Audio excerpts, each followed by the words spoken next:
You're good to go. Welcome, everyone. Good afternoon. My name is Saida Figueroa, and I am the Designated Federal Officer for, or DFO, for the Science Advisory Board EJScreen Review Panel. In my role as a DFO, I would like to formally open this meeting and share a few opening remarks. I just wanted, for the purpose of the public, to let them know that we have quorum to start. First, it's great to be here again, meeting with all of you. Thank you for serving and sharing your expertise with this important topic. Ms. Carolyn Kilgore, she's also a DFO supporting this effort, and she will be joining us shortly. The purpose of this meeting is for the EJScreen review panel to review its draft report. The draft report has been posted on the SAB website. Also, the panel will be discussing the edits received on the July 30th version, which is also posted on our website.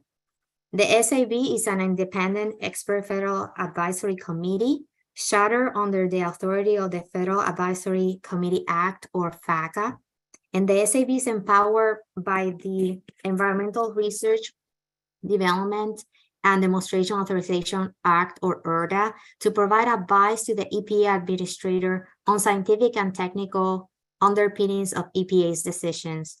This panel and all committees of the SAB provides advice through the charter board, and we will be talking about a little bit that as part of next steps today. The SRB membership and ethics review consists of special government employees appointed by the EPA to their positions, so to all of you here. And as our government employees, all members are subject to ethics laws and regulations. SAPSO has determined that all the advisors, as part of this panel members, have no financial conflicts of interest or appearance of lack of impartiality under ethics regulations. In terms of the meeting materials, all the meeting materials, as I mentioned before, has been posted on the SAB website, including today's agenda, the draft report, and also the draft report with the edited version with the panel members' comments. We have received one written comment for the panel's consideration. That comment has been published also or posted as part of these meeting materials, and also share with the full panel for their consideration and review. We don't have any registered speakers today for our meeting. However, this meeting, I just wanted to let the public know that this meeting is live and the public can access the live webcast on our website, as well as requesting, they can request a conference or calling line, phone numbers, etc. We are going to prepare meeting minutes as part of today's discussions, and those meeting minutes are going to be posted as well after this today meeting and discussions are concluded. And finally, I would like to turn this meeting to our chair, Dr. Jay Chakraborty, and just start with the discussions. Go ahead. Thank you. Thank you, Zaida, for your opening remarks and the outstanding work that you and Carolyn have done for this panel, and of course, preparing the draft report we are going to discuss today. And again, hi, everyone. I'm Jay Chakraborty, chair of this EJScreen review panel and a member of the EPA Science Advisory Board that's seeking this review. Thank you, everyone, for coming here today to attend this public meeting. I'll begin, as always, with some background information and a quick overview of our agenda for this meeting. And the EPA, and as Zaida mentioned, the EPA Chartered SAB Staff Office has selected this panel of experts and brought us together to conduct a peer review of the revised and updated version of EJScreen, the EPA's Environmental Justice Mapping and Screening tool. Our EJScreen review panel met on May 8, 9, and 10th in person, and also on June 22nd virtually, to deliberate and discuss responses to the 16 charge questions. And following these meetings in May and June, the lead writers for each topic category work with their assigned panel members to co-author and develop a draft report.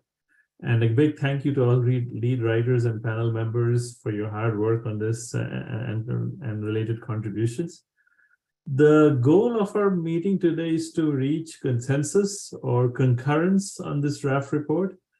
If there are no major content edits to be made, I will add or incorporate, I should mention with the DFOs, working together with the DFOs, add or incorporate the minor edits that we make here at this meeting before transmitting the draft to the EPA chartered SAB for quality review. If we do not have any major, if you do have any major edits, I will work with the DFOs to incorporate, that and, work on that. But hopefully that edits will only be minor. So any minor edits will also be incorporated in the hopefully last round of revisions. And then we're going to send the draft first to our panel for email concurrence if you do have major edits. But due to our very short time frame, we will have to work towards reaching an agreement today and pursue an email concurrence only if needed, only if there are major changes or revisions. Otherwise, if there are minor edits, we should be good to go. So that's kind of our goal. And I also had a quick update on topic category 4. Some of you will remember that in our June 22nd meeting, the panel agreed that the charge questions for topic 4 would require additional collaborative effort and discussions.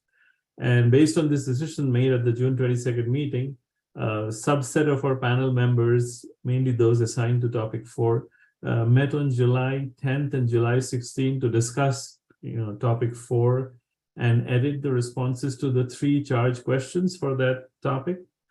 A DFO was present for both meetings to ensure FACA requirements were met. And thanks to those of you who attended and participated and contributed to that meeting. So you can see what happened in those meetings is reflected in the latest version of the draft report.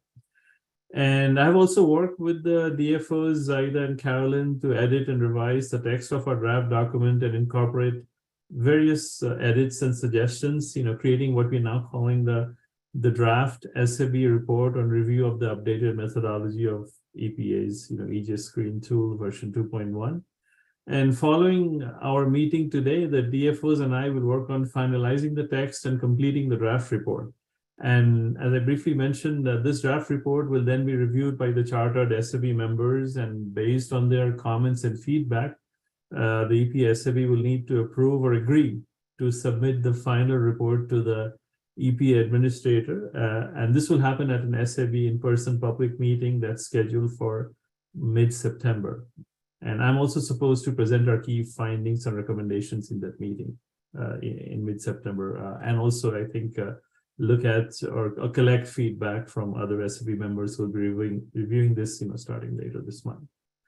And before we get started, I need to remind everyone attending this call that the purpose of this meeting is for the EJScreen review panel to reach consensus and come to a concurrence on the latest version of the draft report. And our panel will discuss this latest version that you received this morning, that was posted this morning, on updated methodologies of the EGS screening tool, and also listen to public comments, which I think is the next item on our agenda for today. So this is where I invite members of the public to provide oral statements, but as Zaida mentioned, we do not have any registered speaker at this time. Let me double check. Is that correct, Zaida? We don't have it. Anyway. That is correct, Dr. Chakraborty. We did not receive any request for speaking today. Okay. But we do have a written comment that was received on August 9th, right, earlier this month. And yes, this is from the Office of the People's Counsel for the District of Columbia. And as Zaida mentions, this was shared publicly with all panel members via email and also posted on the meeting webpage. So, and I assume that most of you, or hopefully all of you, got to read it. And if you have any feedback, suggestions on how we can incorporate those suggestions in our draft report, this would be a good time to open it up for discussion on that. Okay. Any comments, suggestions regarding the letter or memo? Anne, go ahead. Thank you. This is Ann Fritz from North Dakota DEQ. I think we did mention, if I recall, it's when we talk about income and income differences across the US. I know housing burden was mentioned specifically, so potentially the public comment letter does bring up a good point about utilities, water, electric, heat, especially in a place like North Dakota. Utility cost, heating costs could be a significant portion of housing burden, or utility cost of life, I guess you could, cost of living index. So I haven't gone through the document, but I would suggest, and I certainly could do that, is go through and whenever we talk about income, mention, or at least in the very beginning, mention income includes cost of living, housing burden, utilities, things like that. Somehow or another make a general statement to indicate that utility costs are also a significant portion in evaluating environmental justice across the US. Thank you, Anne. Yeah, I do agree with your suggestion. When we discuss that particular charge question under topic category 1 and the latest edits, you can definitely bring up that issue. And try to see, and I had one response to that as well, to the letter, because I know that in the White House CEQ's CJS tool, the Climate and Economic Justice Screening tool, there is a variable called energy cost, which is based on dividing average household annual energy costs by average household income. And if you want to be specific, that's something we can also mention, including which comes from DOE's low income energy affordability data set. So those, we can be more specific if you need to once we get there. And assuming, that's what this memo is referring to about utility cost and energy cost relative to household income. Any other comments, feedback?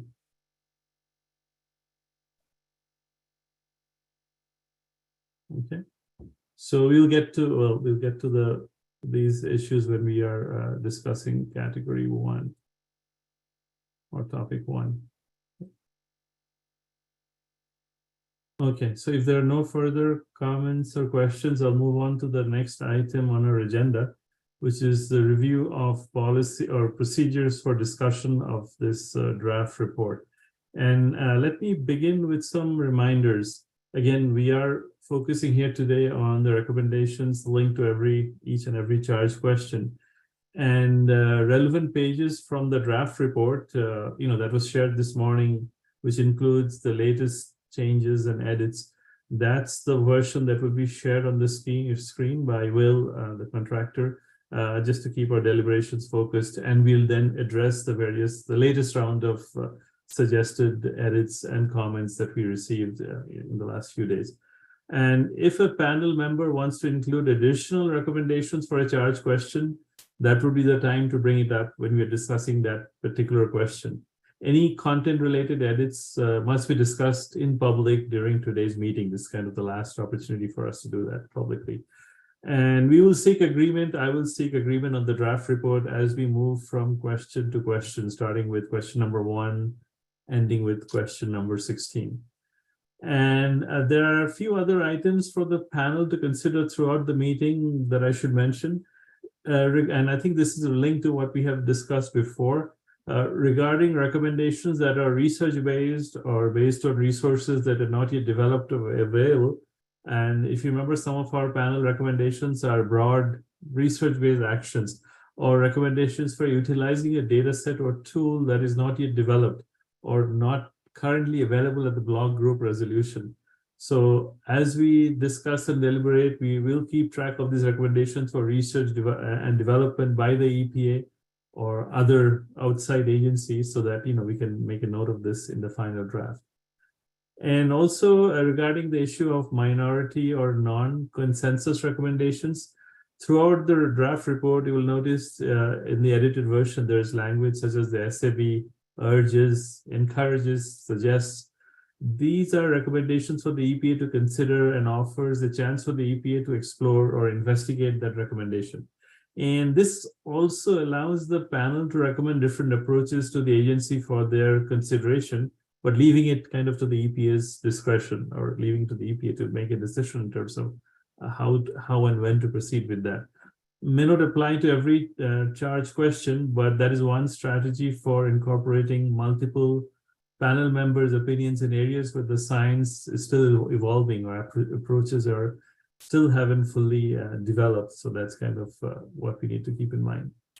And in terms of our focus throughout the meeting, as I mentioned before, we'll try to stay focused on the charge question being discussed and recommendations related to only that charge question. Although we all understand there will be overlap of our responses, suggestions to multiple charge questions, but we have to move along question to question, and because each question's response is unique and will be reviewed accordingly by the next group of people who are looking at it. And in terms of the lead writers for each charge question, the corresponding lead writer will be asked to read out the charge question and summarize recommendations that appear in the latest draft report that you will see on the shared screen, and also look at edits that were suggested in the latest round that we haven't had a chance to fully discuss before. But our goal is to reach final consensus and approval of all recommendations. And I briefly mentioned earlier the term minor edits and corrections, editorial corrections, etc. We will hold off on discussing, mainly because of, since we have about 30 minutes per topic in today's meeting, we'll hold off on discussing minor text edits and changes. However, they are important for the quality of the draft. If you have minor edits, text edits for the draft, please share them with me and the DFOs. I was going to say today or the next few days. That's all the time we have, and I will remind you of all of you of this request at the end of today's meeting. Like I said, we won't have time to discuss every minor edit or correction, mostly the major ones that we need concurrence on, but the other ones you can send them to us for the next few days, and then those will be included as well, grammatical or editorial corrections. Okay. Any questions before we get started with our panel discussion of topic 1? Okay, as I mentioned, we have half an hour or 30 minutes designated to each topic category in today's agenda. So, and we'll begin as always with topic category 1, which focuses on the scientific defensibility and logic of the EJ calculations. And it comprises the first 4 charge questions, 1 through 4. And I'm going to ask the lead writer, David Kuniski, to read the charge questions and summarize the recommendations for the charge. And we can also go through pages in the report that come under topic number 1 and address other comments, and or questions that may come up. I leave that to the lead writer to decide which specific edits we should focus on, or we should go directly to charge question number 1 and the text that has been compiled under that heading. Okay, David. Okay, thank you, Jay. Good afternoon, everybody, or I suppose good morning to many of you on the West Coast. Good to be here. So yeah, as Jay said, I will just sort of go through this first topic area, which again pertains to the scientific defensibility and logic of the EJScreen calculations. There are 4 related charge questions, so we'll just go through them one at a time. So the first charge question reads, the EJScreen, EJ, and supplemental indexes are designed to examine the intersection of environmental pollution and community vulnerability. Please comment on whether the calculations achieve this goal using a method that is logical, clearly articulated, and scientifically defensible. Do you have specific suggestions for how to improve the calculations? So, Jay, you want me to read through all of the recommendations? Is that the you don't need to read all of it, but I think I do want you to cover the major and the tiered recommendations in more detail, but if there are other comments you received, that are worth discussing over the next few pages, we can cover that as well. Yeah, to my knowledge, there were no major changes to or suggestions to change the recommendations from the draft that was circulated.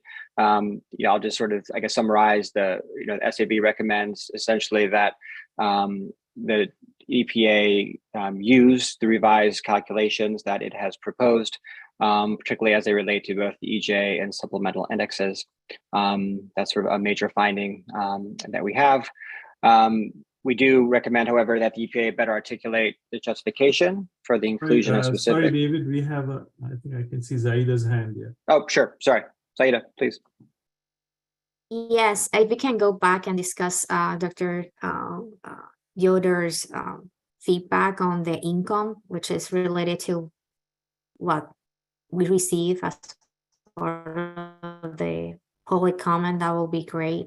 It could be now, or it could be after you finish with the recommendations, Dr. Konowski. Okay, how about I will sort of go through these major, the tier 1 recommendations, and I think income's incorporated there, and then we'll take a pause and then have a discussion about that. Does that sound Sounds good? Okay, great.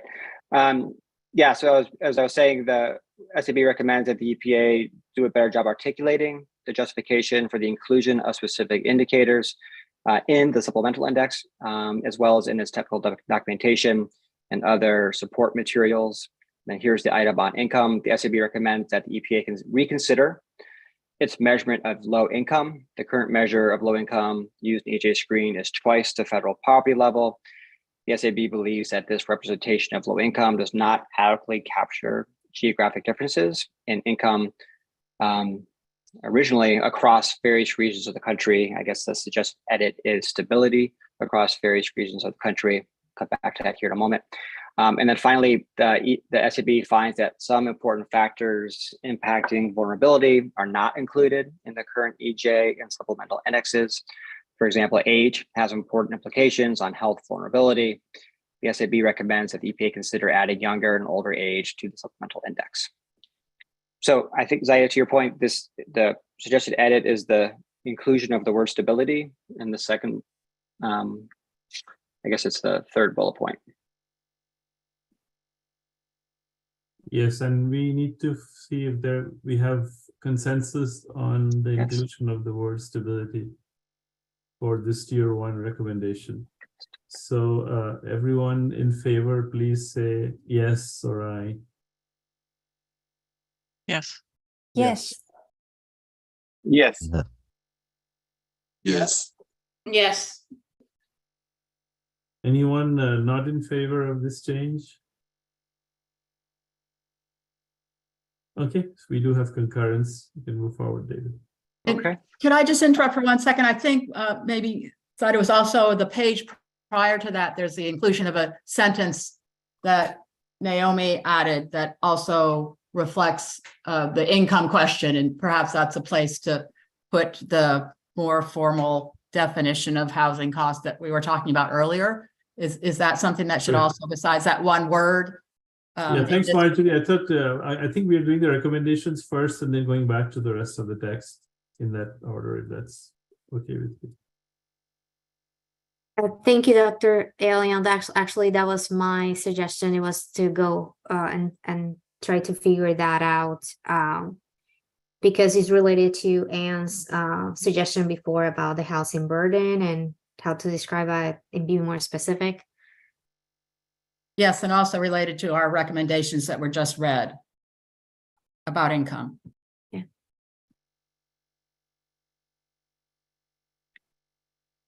So do we want to, do you want to continue the conversation about this edit now, or do you want to move on and come back to it once I've gone through all the recommendations? We can discuss it now. Yeah. Okay. On the previous page, yeah. Well, yeah.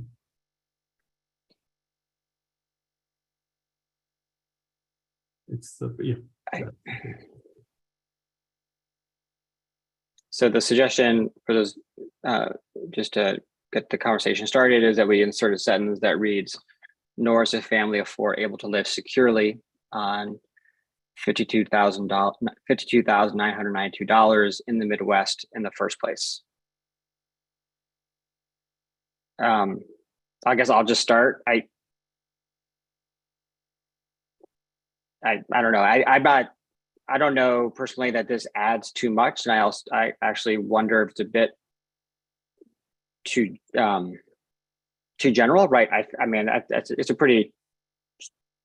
I don't know how I feel about that. I mean, that's probably true in some parts of the Midwest, not true in others. So it seems pretty definitive, even though I don't think it necessarily is. So I don't know. I think it might require a little more context. I'm not exactly sure how I feel about it. So I don't feel strongly one way or the other. I don't know that it adds too much to the discussion that's presently in the document.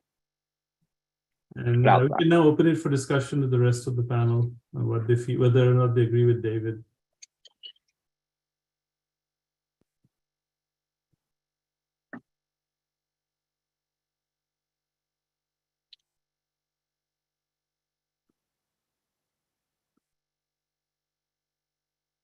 I can call on you, Marjorie. Go ahead. Yeah, I mean, I do agree. I think that, you know, the sentence above talking about New York, really we could say, you know, for example, you know, I mean, there are a lot of places actually where, of course, urban areas where it was insufficient.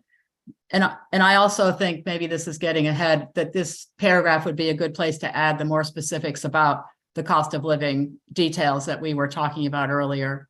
And utility, I mean, there's a lot of different things that could, housing, et cetera. There may be other places as well, but so I'm not sure. I do agree that this adds a lot. Certainly we could add other regions. Maybe I'll just add just to, because I know just to level set. Like I think the broad point here is that whether it's the federal poverty line or some other measure that's absolute, that reflects, you know, a single measure for the entire country is going to be problematic, right? So I think the spirit of this discussion is to suggest that an alternative measure that accounts for geography and difference of cost of living across the country is preferable. You know, we could probably come up with lots of statements about how the current measure is problematic. I'm not sure this one. So I don't know that it adds very much. And I think it might, in some ways, it just, yeah, I don't know how helpful it is for making the broader point. Not that it's right or wrong. So just maybe that's helpful for a little bit of overall context. Anne, see your hand. Yeah, thank you. I agree. Is that possibly a single value? Can we just write what you just said, Dr. Knitsky, in there? Because I think that does measure it. Is there's lots of things that have to do with measure of income, and it's not a single value.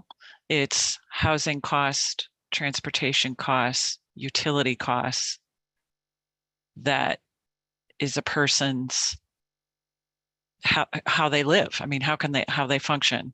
And so this sentence, while it is important, is in a way a little.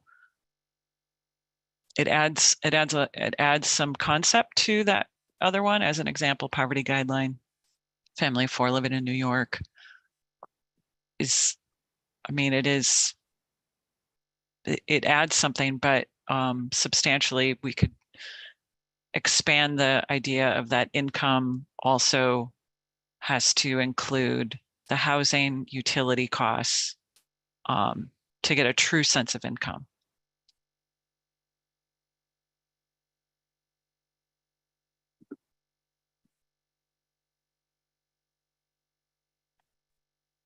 Cindy? Yeah, thanks, David. This is Cindy, who I wonder if Naomi felt like that sentence has to be added because of this example, like a very exact number, 52992.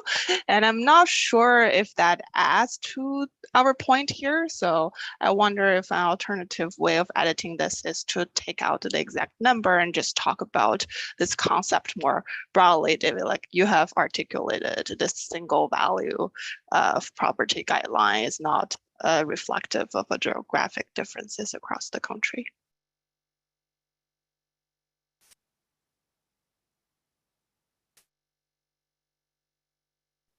Yeah, I'll just quickly note that there is a few sentences above, there is a statement about how a single value may, specifically it reads, the SAB finds that the use of a single value may result in a mischaracterization of income, as both upward and downward biases are possible, which I think was intended to capture all of these things. I wonder if we're sort of making this more complicated than it needs to be. So maybe but I don't know. Jim said. Yes, good morning. I have a question about how cost of utilities would actually be determined and included, because people, even in a relatively small geographic region, don't all use the same utilities at the same rate. So I just can't imagine how that could be done with reasonable accuracy.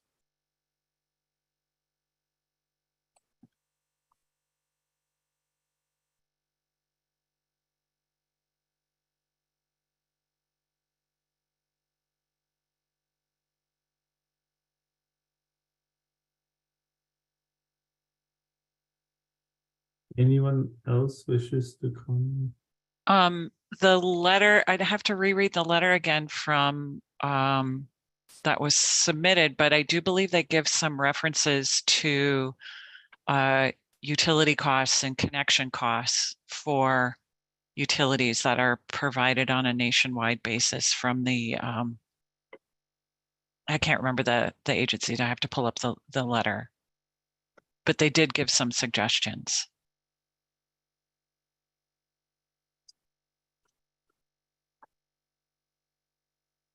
Yes, I mean, the larger issue is whether we have nationally consistent block group level data on that, and that would decide, the kind of recommendation that's being made or how best to incorporate that comment.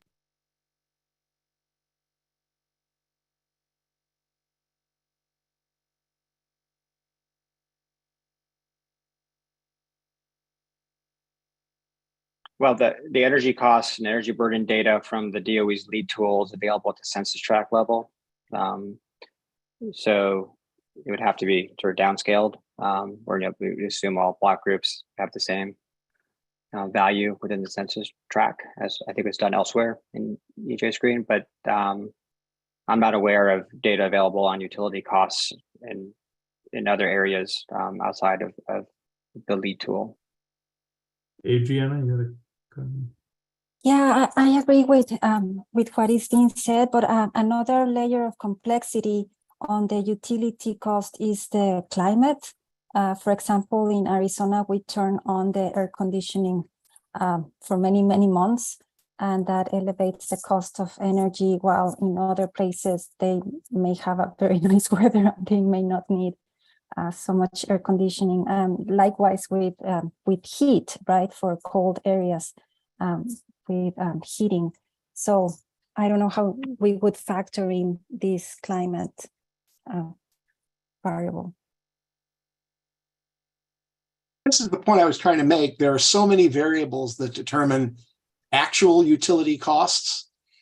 So certainly there may be a data set or two that tries to show variation nationally, but whether or not that's an accurate enough assessment is my concern.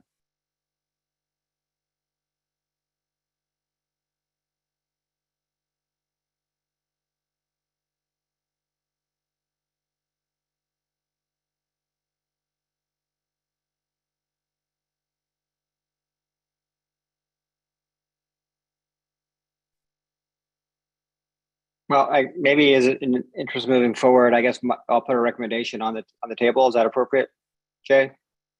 Saida? Yes. Okay. I guess I would suggest striking. I'll say two things: striking this sentence, the suggested edit, because I don't actually think it adds very much, and it may just actually, I think, unnecessary way complicate the discussion. And then second, I think to Jim's and others' points, without a nationally consistent data set on these other items, that we just not change the language to incorporate that here.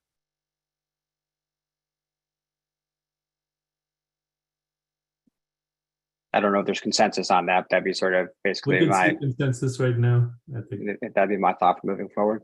Is everyone in favor of removing the sentence as it currently appears and following what David just suggested in terms of, you know, modifying it and mentioning some of the data limitations, etc.? All those in favor, please say yes or no. Yes. Yes. Yes. Yeah. Yes. Yes. Yes. Anyone not in favor of our consensus decision?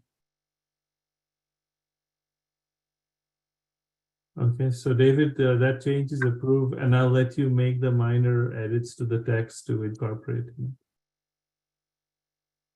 this. Okay. What we agreed on collectively. Okay. Shall I proceed? Yeah, I think as Marjorie and Zaida suggested, we can go through it page by page. So the comments, all the comments are addressed in order, and then we move on to the final part is the recommendation for the question for which we can seek consensus again. Okay, so I'm clear. You want to go through the rest of the edits? Yes, sure. Yeah. Okay. Right. So Will, we can move it to the next page. And Yeah, so there's just a few minor edits to the text. I think these are wordsmithing. I personally don't object to these. I don't know if people yeah, I have think this is opinions. okay. Unless, you know, someone can raise their hand if they want to comment or open it up for discussion. So, okay, next page then.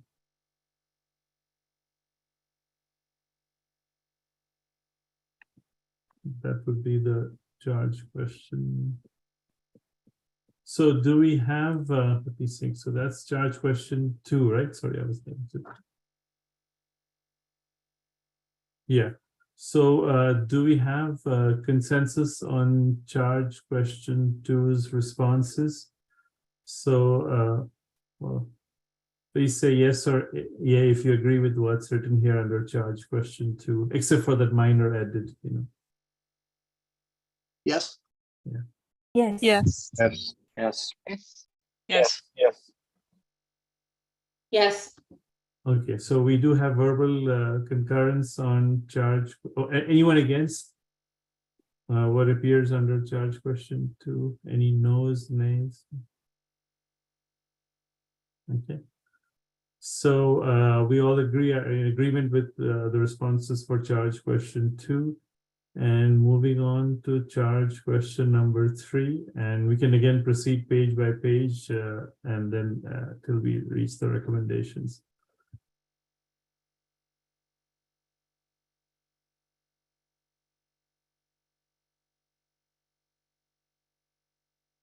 Okay, so here we have a few comments from one of the panel members. David, you want to read out the recommendations so that we're all on the same page? Yeah, I can do that. We didn't go through the recommendations for the second charge question. Is that something we want just to get affirmation that people are comfortable with recommendations, or you want to do all the edits first and then go back through? Let me double check with Zaida. Do we have to read out all the recommendations if there are no edits or comments, or no need for discussion?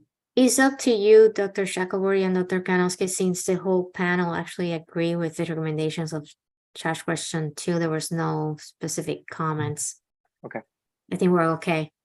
Okay. Well, I will move forward then to charge question 3, but then invite people to speak up if they do want to revisit anything that's we haven't covered to this point.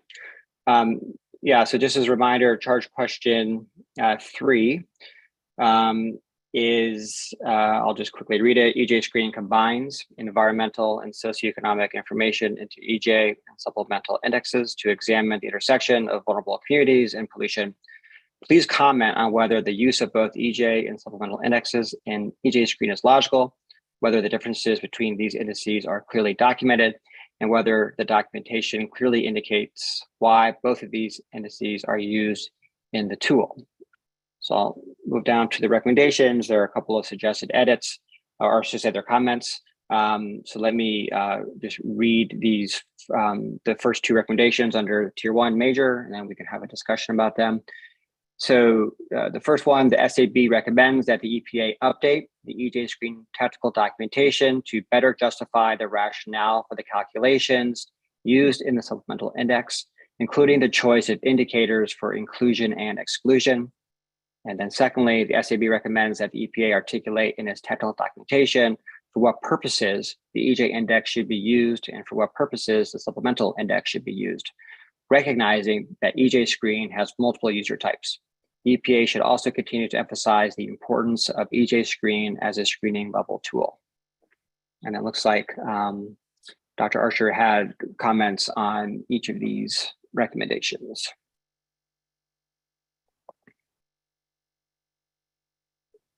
So I can read these for everybody. So this is in reference to the first recommendation. There's a question as to whether or not it requires more clarity and explanation. For example, what does to better justify mean? What is better or what is needed, the justification to make it better? And then also including the choice for inclusion and exclusion. The context of this phrasing is not clear to me in this recommendation. So I think this could be modified for clarity.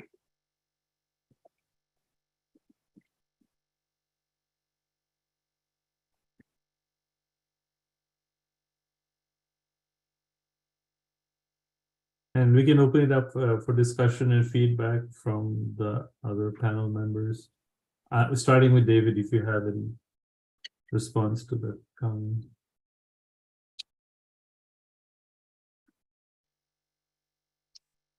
I don't know that I do. I think it's reflecting back on the text that preceded it.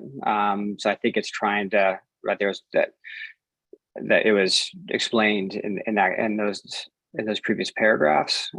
So I recognize that just reading this on its own maybe is not fully clear, but I think it's intended to, to synthesize the commentary that's in the report itself. Other comments, feedback?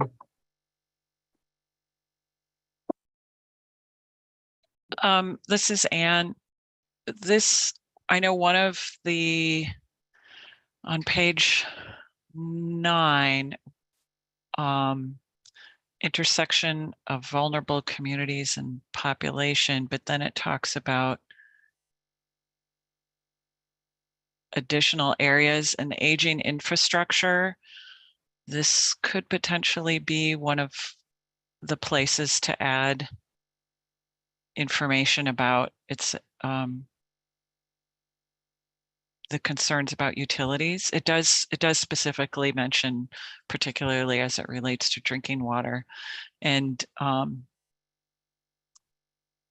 so I'm not sure if that's something to add into the text. It's not into the recommendation, but into the text, saying aging infrastructure. To me, that means utilities. That includes that. We point out drinking water, but so that's where that public comment comes in. But is it something to just add, including the choice of indicators for inclusion or exclusion as discussed? Can we say that to clarify that? Because I agree, without the context of what was discussed previously, this maybe doesn't make sense, and it all goes together. Yes, if it's in the previous pages or paragraphs, you can definitely refer to as what comes before.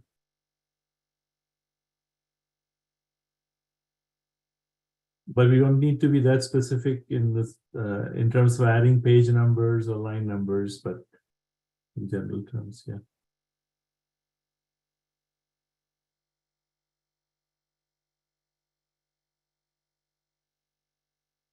Other feedback, comments?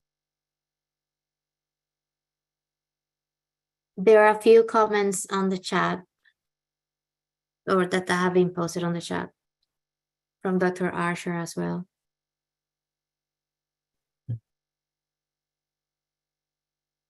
So we have, Reg Archer, who agrees with the synthesis of why it appears in that particular way on that page. And a reference to what comes before can help clarify, I guess, some of the issues that he mentions. And Naomi agrees with Dr. Archer's comments.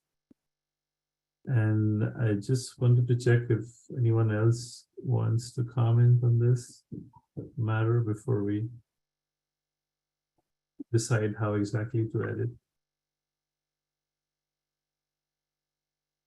And Jay, just, I think it really is reflective of the charge question, and I think how we discussed it based on what we thought the EPA was looking for in terms of these two indicators. And so the clarity, the idea of more explanation, really, it does relate to the charge questions, but it could be maybe more detailed if it seems unclear and people don't read through a lot of the document, but go right toward the major suggestions. But I think the only, other thing that, giving examples of how these two different indices, as well as, with the purposes, I don't know if that would be more specific.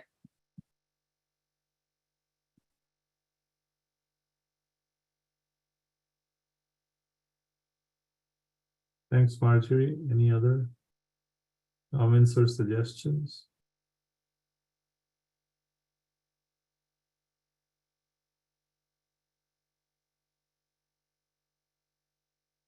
Okay, David, so how do you want to incorporate this feedback and comment?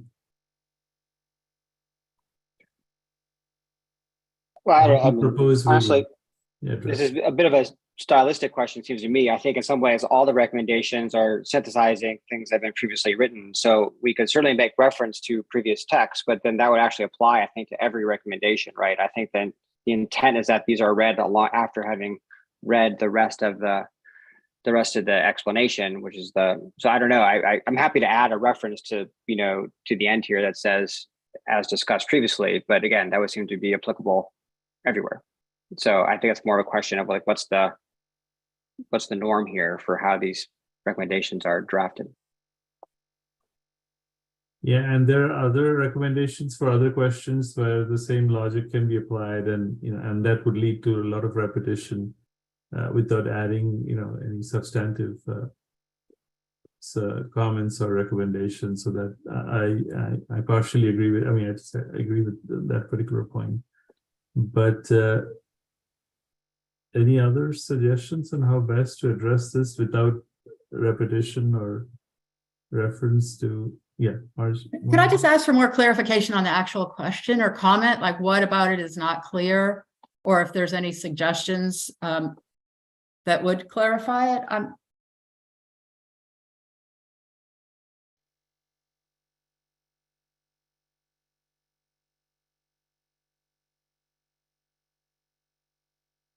Yeah, it's a question for Dr. Archer. Right? Dr. Chakraborty, he's answering basically through the chat. Okay.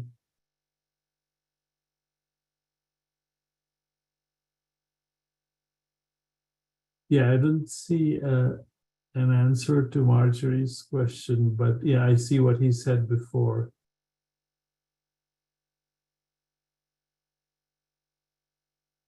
So the question becomes, is there a way to add a reference without repeating, what has been explained in detail before? Right, I think that would address his latest comment.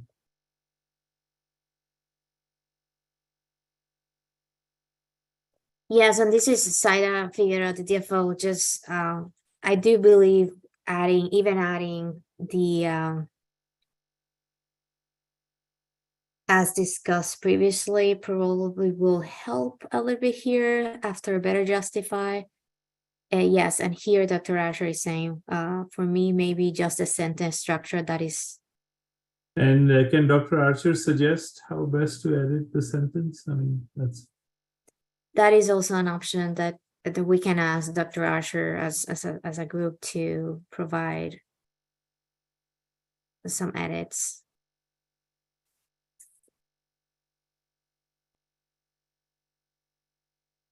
As a way of addressing his own comment. Okay. I agree with Dr. Kanowski, as you know, and just with the rest of the panel, that without reading the previous paragraphs, you will not be able to really get to the recommendations as clearly.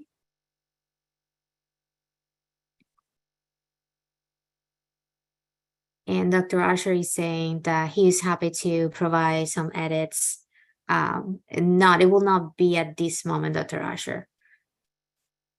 Yeah, I think the process would be for Dr. Archer to share it with the lead writer and other panel members assigned to the topic category first, and then, and of course, CC us all the time, myself and the DFOs,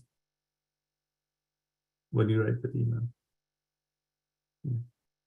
And going back to Zaida's point and following up on David's point, I myself had made some of the edits in recommendations for other charge questions to avoid repetition and, you know, and just trim out some of the things because it refers to things that are explained in more detail. So, and that's my only concern, is that adding references under the recommendations, which is supposed to be a summary of what comes before in some ways, might require us to modify other responses. So it's best to keep that to a minimum, pending, of course, what Dr. Archer sends us. Adriana. Yeah, thank you. I just want to retake what Anne suggested about adding the cost of utility or housing burden, or retake the public comment inclusion. Maybe this is the place where the text can include some of those thoughts, even though they might not be included in the index because it's not there's no data consistency or something. But I mean, with that rationale, aging infrastructure is also hard to assess at the national level, and it's still there, right, as a factor to consider. So I don't know if it's too complicated to add something there about the cost of utilities or housing burden, quality of life or living costs, whatever we want to call it, in the text, not in the recommendation, leaving the recommendations as they are.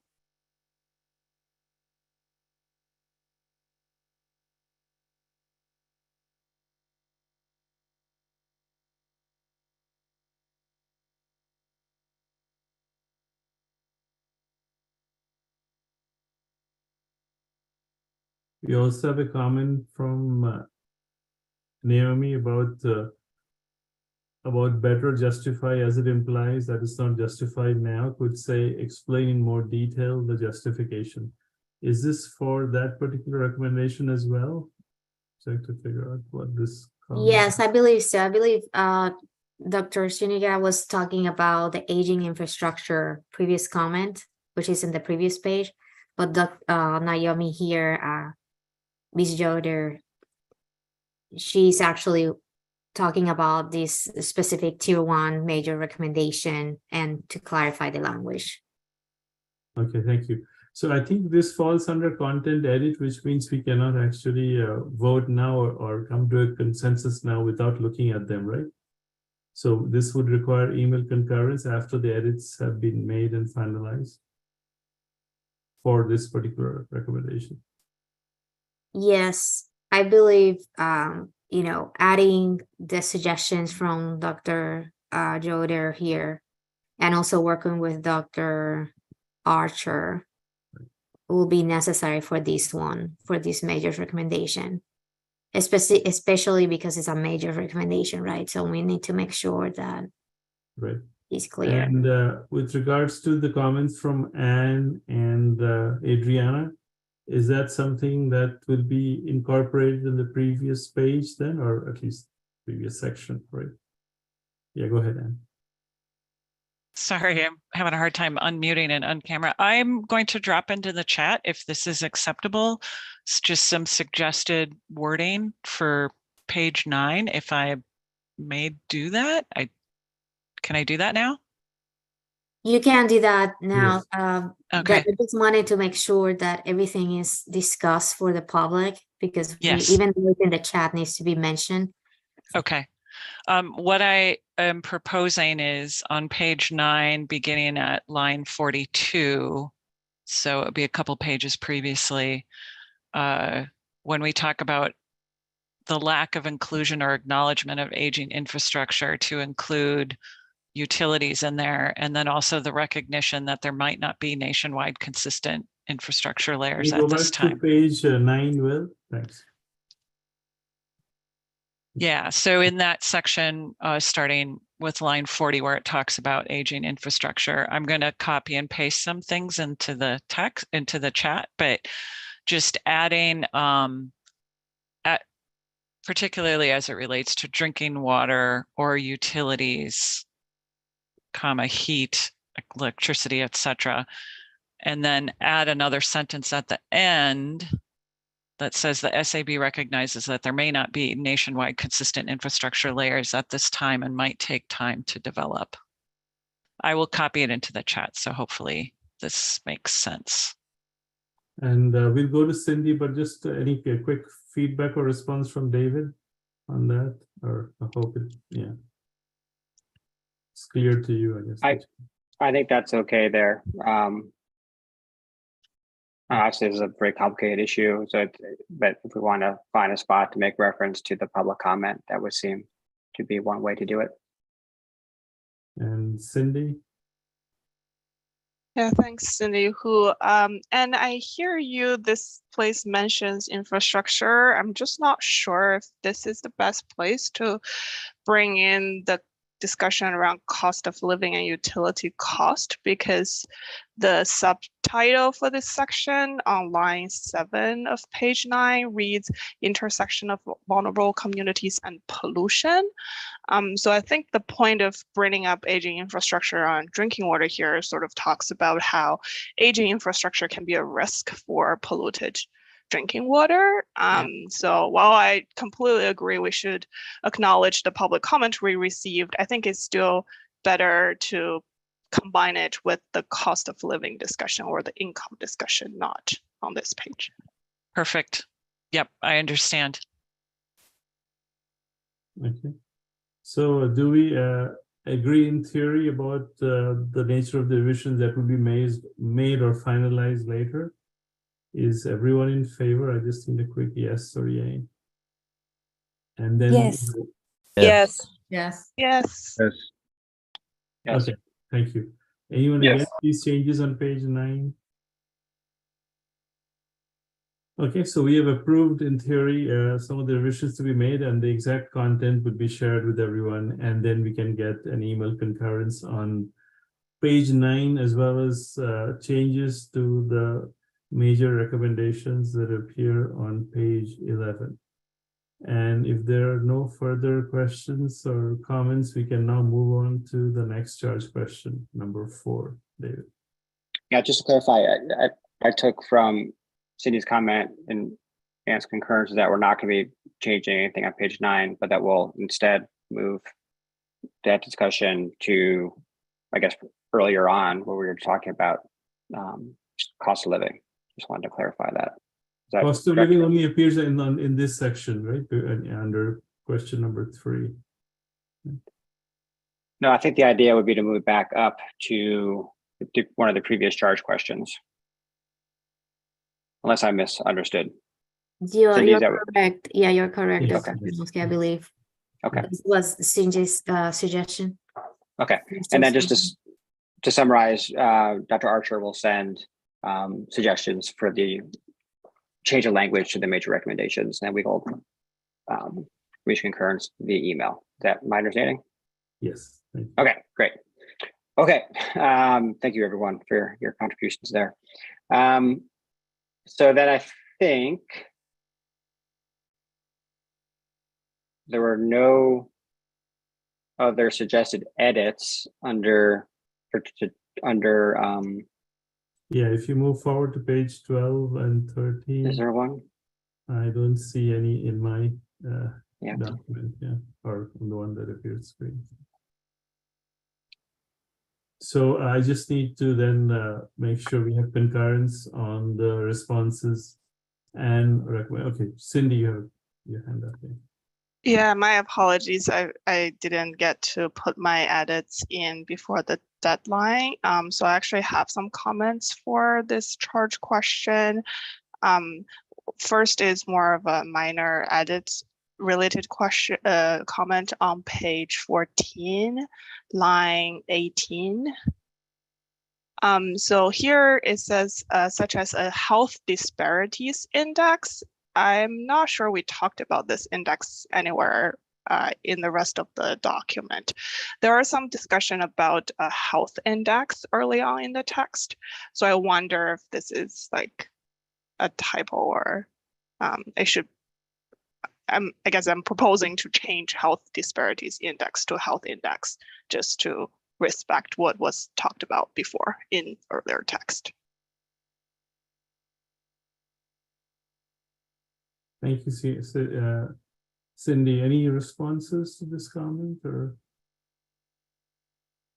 I'm trying to remember who suggested this, or if there was any additional discussion beyond our meeting. I think both terms were discussed in the meeting, but it's good to be consistent. I agree, but I need to see if someone else has any thoughts. This is Anne. Was this in relation to, because later on in the rural communities, we talk about the health disparities index. And so I'm wondering if, I'm not sure, but if that was kind of tying in something that's talked about later. I don't remember exactly, but that's where it's ringing a bell for me. Yeah, I was just trying to do a quick text search. Sorry, this is Cindy Hu. I was trying to search just this term in the rest of the document, and this is the only place where we mentioned it. And I thought this summary corresponds to on page, on page 12, second paragraph, line 10, we talk about additional health indicators as a supplemental index or in an additional index such as a health index. So I wonder if it is like pointing to this health index here.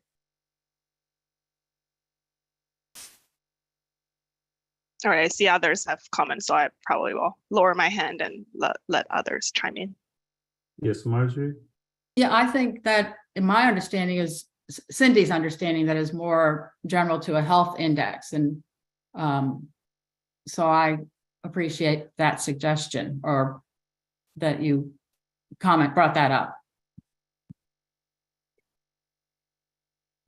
So my recollection, the reason why it's here is because in the supplemental index, there is a single measure of health. It's low life expectancy. And we had a conversation, I think in the in-person meeting about this, about how, asking the question why, one, there's a health measure in mostly a demographic index, and then why that particular demographic measure. If you're going to include health measures, why not include additional health measures, which might be just as relevant? And it was in that context then that there's some discussion here of whether or not instead there should be a health disparities index where you might take out low life expectancy from the supplemental index and do something different. I think that was the context. Whether or not this particular language appears elsewhere in the document, I don't know. So we can certainly make modifications, but that was the overall, that was the conversation we had and why it's taking place in this part of the report in response to this charge question. And just to follow up on that, I think when I was doing my own edits for the whole document in different sections, yeah, you're right, David, that under health data, it's referred to as, adding some of the health disparities data. I think maybe I may have added that to make it consistent. It may have been health initially. I can't remember anymore. We've been through so many drafts, but I think it matches the first sentence under health data on page 12, but referred to as health disparities data, and that's right. But again, it's depends on what we collectively want, health or health disparities. And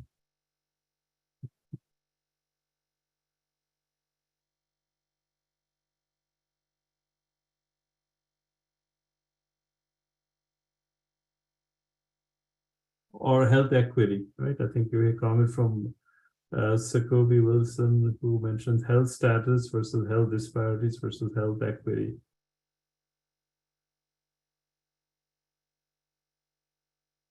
Yeah, I can chime in real quick. Sure. Man, I know we talked about it during charge 3. I mean, 8, 9, and 10. So I'm not sure where it fits, but I do agree we should include it. So I'll just say that. But the framing is important. Health disparities is more negative. Health equity is more positive. So, or just doing health, but it's just doing health. It's health status. So go ahead. Yeah, that's important. Thanks. Yeah, Veronica? Yeah, I guess my comment was along the same line, that I think that there is a difference between health and health disparities and health equity. So I think it's important that we decide on which angle we want to take, whether we want to be just neutral and just talk about health in general, or, which maybe I'm reading into what Cindy's comment was, whether the comment was about removing the disparity word completely and just have health, or whether we want to implicitly do a comparison when we talk about health equity or health disparities. And I'm not clear about which direction we want to take.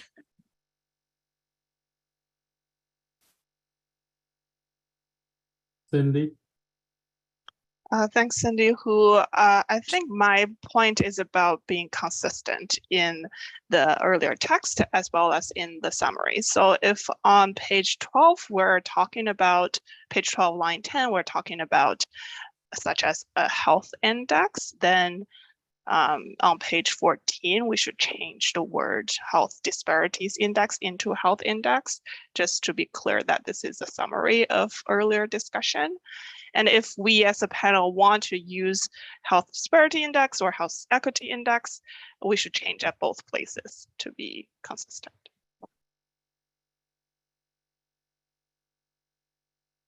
Maybe as I'm looking at this now, this is not the place to have the discussion about health disparities or health equities index, although I agree that that should be in here.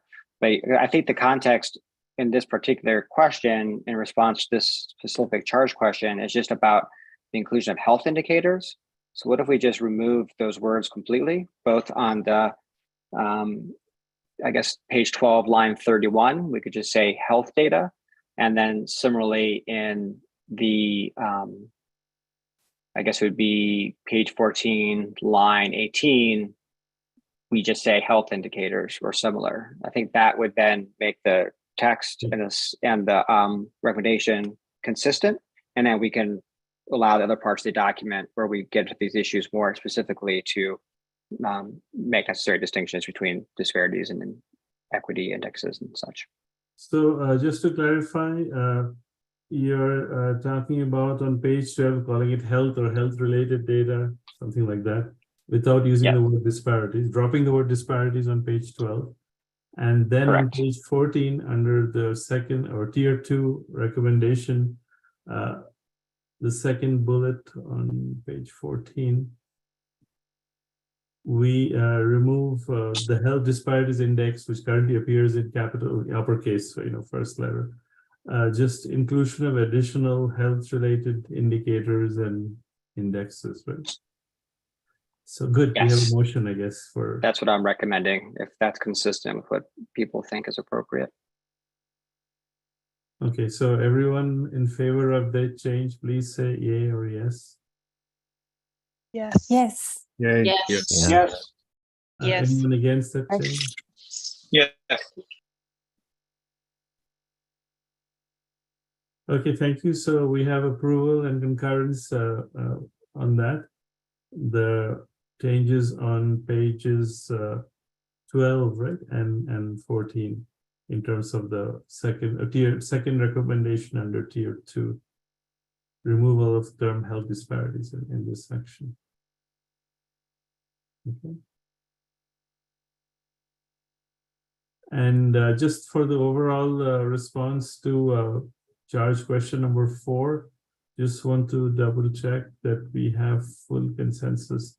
Is everyone in favor of the rest of the content that we did not discuss in terms of responses to charge question number 4? Please say yes or yay so that we can move forward. Yes. Yes. Okay, thank you so much, David. And just keeping in mind that for charge question number 3, we will get concurrence. We'll seek concurrence via email after the revisions that we agreed on, here in this public meeting have been completed. Hopefully, within the next day or 2, because that's all the time we have. Okay, so thank you, David, and your team members for the work for topic category number 1. It's time now to move on to the next set of charge questions that are listed under topic number 2, technical accuracy of the EJScreen methodology, and includes charge questions 5, 6, and 7. So I'll ask the lead writer, Dr. Veronica Barakel, to read. Start with charge question number 5 and go over the edits, the requested edits and recommendations for the charge question. Okay. Sure. So charge question 5 asks, EJScreen represents the tool's indexes and indicators as percentiles to show how a given location compares to the rest of the state or nation. Please comment on whether the methodology for use of percentiles represents the various scores is logical, clearly articulated, and scientifically defensible. So this question was basically trying to refer to a change that was made with respect to previous version of EJScreen. I think that so the panel didn't have any objections to the use of percentiles, and they actually applauded EPA for coming up with these different ways to represent the EJScreen indices and indicators. So in terms of recommendation, there was no major recommendation in that. The panel was unanimous in determining that the use of percentile was scientifically defensible. There were several tier 2 recommendations that were more focused on improving the interpretability of the percentiles to the users of the tool, which are thought to be local communities. And there were specific suggestions provided in terms of how to improve the interpretability of the percentiles. So the first bullet point described how to better describe percentiles to a general audience, following the examples that was used in the technical documentation to introduce the underground storage indicator. And then the second point that was trying to suggest action the EPA could take to improve the interpretability of the percentile was through visual representation of the percentile by having better maps that were showing not only whether a percentile was above 80%, but also showing the continuous gradation. And there were suggestions made to follow, for example, the justice map and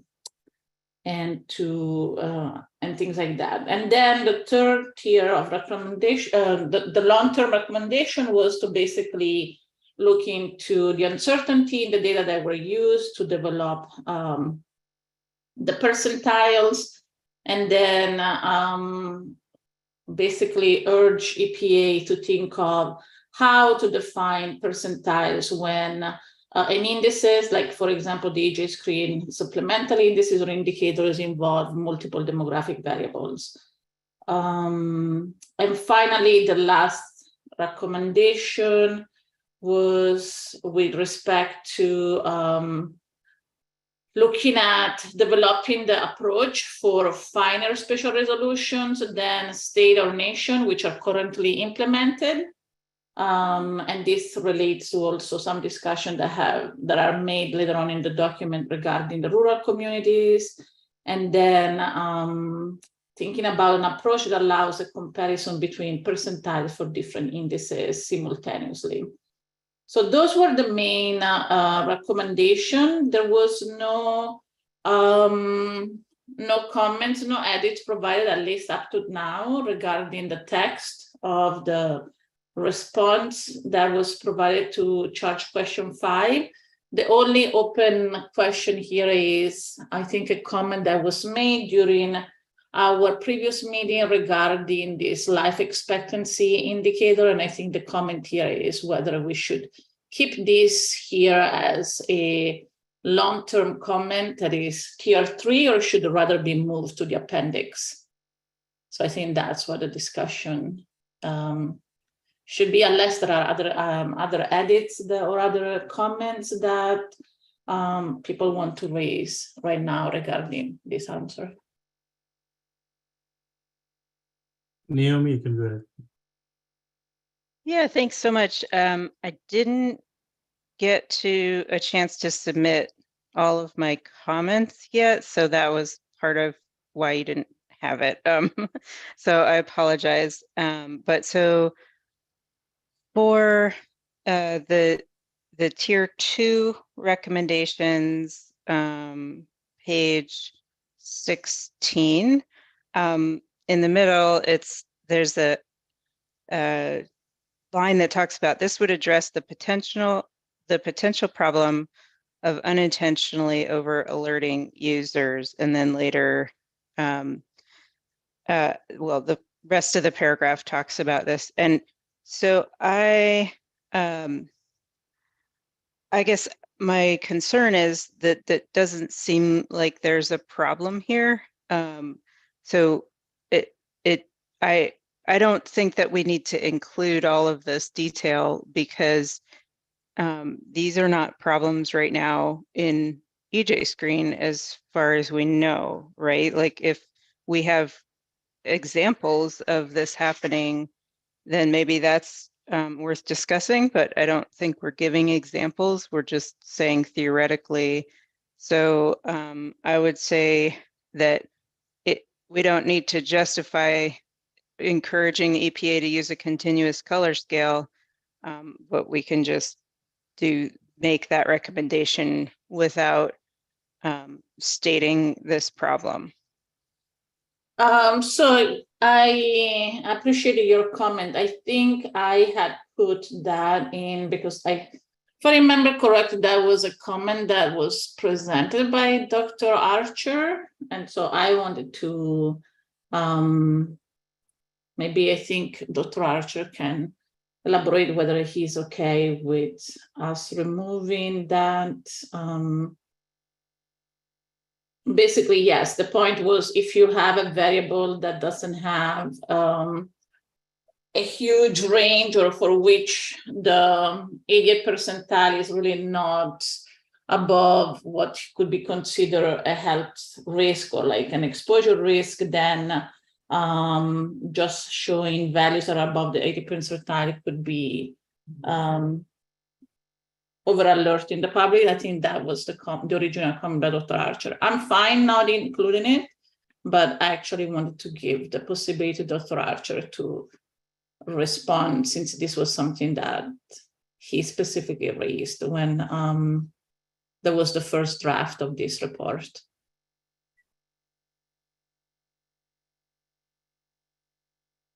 Okay. And would any other panel member want to share their thoughts on this? Dr. Baracal, Dr. Archer is responding to your. Yeah, I saw that. Mm-hmm. So if I understand clearly, then the suggestion would be to remain, to just remove. On page 16, right? I think 17, right? Page 16 was the main paragraph. And the line numbers are, Line numbers are 26 through 33. I think, isn't that page 17? Because 16 is just the wording, 17 is about the visual representation. Oh, maybe I have an old draft, sorry. Okay, so basically, maybe just keep the sentence, the SAB encouraged the EPA to consider using a continuous color scale to represent the entire range of values for a percentile in a continuous fashion. And then remove all the text from this to concern. Yeah, that would be great. Okay. Should we? yeah, we need to seek consensus on this change then. So everyone in favor of removing that paragraph, right? Please say yes or A on page 17 in the current draft. Yes. Yes. Yes. Yes. Anyone against or in favor of retaining the paragraph? Okay, so Dr. Chakraborty, this is Zaida Figueroa, just the DFO, to make sure which paragraph are we removing? So it's the sentence from this would address the potential problem. So the page that is currently displayed on Zoom from line 27, from the middle of line 27 until Oh, I see it. Yes. the end of potential environmental justice concern. Great. Thank you so much for the clarification. so only the first sentence remains from this paragraph. Right.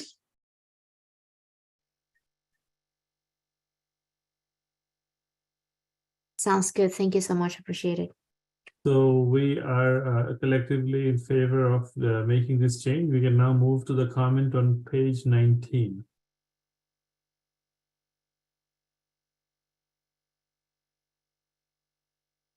Page 20, sorry.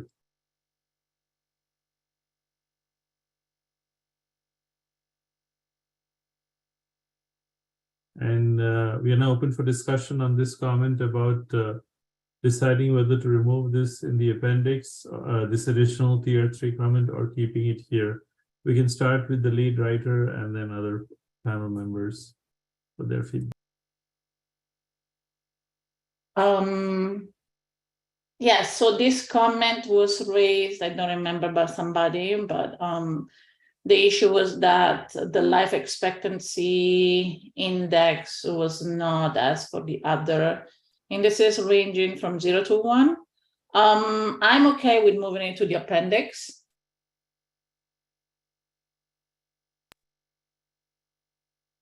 Other feedback from other panel members?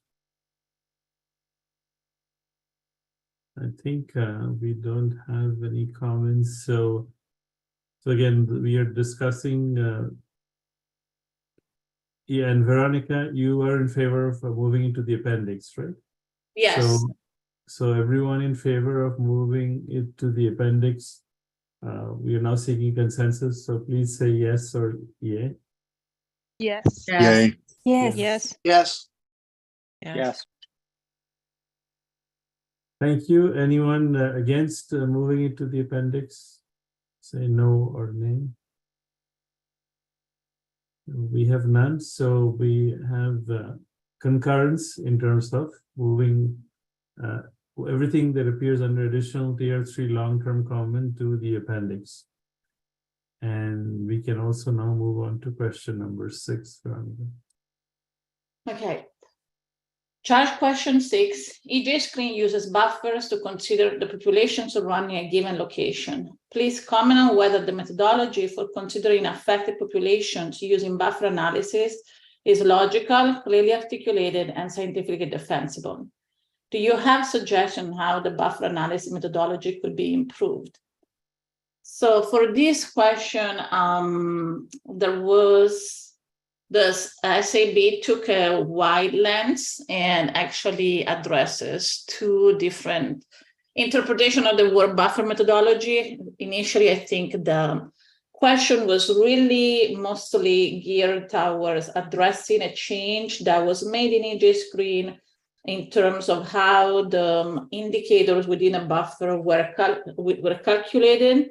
And it was, the main change was, instead of calculating an area average, now the indicators were basically calculated using a population weighted average. The change was somewhat not very well explained in the text. It was very hard to find in the technical documentation.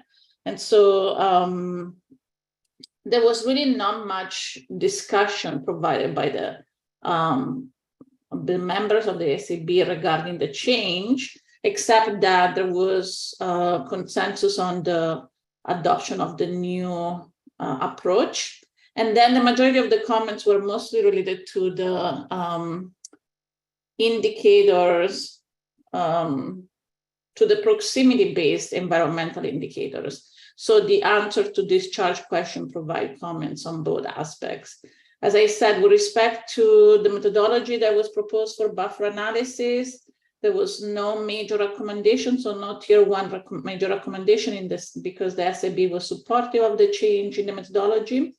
In terms of tier two, the recommendation was that the change should be made more clear in the technical documentation, as it was unclear how this population with the average was occurring within EJScreen. The tier three long-term recommendation was instead related to the fact that in this population weighted average, information from both the decennial census and the ACS 5-year estimates is used.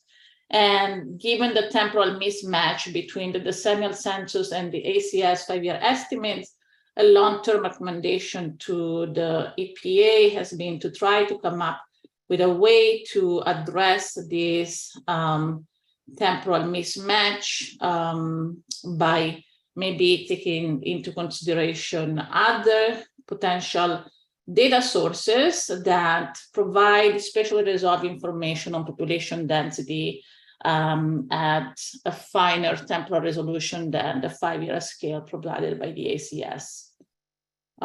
So some example would be the Oak Ridge National Laboratory data set and so forth. So those were the tier three term recommendation. Then the next part of the document discusses recommendation about proximity indicators, where the panel provide both mostly tier two and tier three recommendation. So regarding the proximity indicators, there was no major recommendation on proximity indicators, so no tier one recommendation. With respect to tier two, there were several recommendations that were focused on providing more justification for the decisions that have been taken within EJScreen to derive proximity indicator. So some of them are, for example, why certain pollution sources are considered and others are not. Why certain thresholds are used for distance to different points and line sources, how are these distances calculated?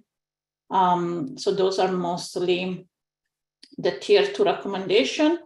And then the tier three long-term recommendation is to consider other aspects of population environmental exposure besides distance. So for example, directionality, the size of the facility, taking into account whether the facility can be included in a polygon or not. And then another bullet point was to enable users to add other data in various formats to the EJScreen. And so this data can be uploaded in EJScreen in the form of shapefiles, but also in the form of Excel or a spreadsheet. And that would allow to enrich the list of environmental hazards that are considered within EJScreen. And then additional consideration was a discussion that was made regarding other aspects of a population exposure that are not quantitative, but are more qualitative with respect to the experience of the populations that are, for example, affected by the presence of highways that basically cut communities in twos and things like that. I think those were all the comments to charge question number 6. And at the moment, there were no edits provided to this response to the draft report with respect to the answers to charge question 6. So if anybody has comments, please. Yes, we're now open for discussion, starting with Naomi. Yeah, thank you so much. I wanted to have 2 recommendations proposed to be added. So under tier 2 for the technical documentation, so that's page 21, line 23. I wanted to add, so I'd like to add a recommendation that the information shouldn't only be in the technical documentation. It should also be, and this is referenced elsewhere in terms of redundancy, but it should be, there could be diagrams and explanations available via a pop-up window or an information link that's not a PDF, but that's associated with all of the proximity indicators. And then there could be a citation to the tech doc, but not that, so that the user doesn't have to open a PDF or download a PDF in order to access that. And that is also, you know, if it's difficult for us to find something in the technical documentation, you know, that's, it seems like that's not going to be readily accessible. So making something where it's readily accessible, that's my first request. Can I comment on this though, because I wanted to make sure that this first tier 2 recommendation is with respect to the explanation of the way the new calculation for the indicators within a buffers are calculated. It is not about the technical documentation. To me, the comment that you are raising refers, if it is about proximity indicators, it would be in the next step of recommendation that are about the proximity indicators. But if it is more general about the technical documentation, to me, your comment would be more belonging to charge question 7 than charge question 6. So I think this question was about the buffer methodology. So I think it's I see. That we keep that this differentiation. At least that's my take. I don't know how other people feel. That just as a direct response, that sounds great. I didn't quite realize the difference, and that's totally fine. But just so that there's a recommendation in there somewhere that both the buffer methodology and the proximity analysis indicators have like especially visual or diagrams and word explanations easily available, like through the table of contents or some other easily accessible method.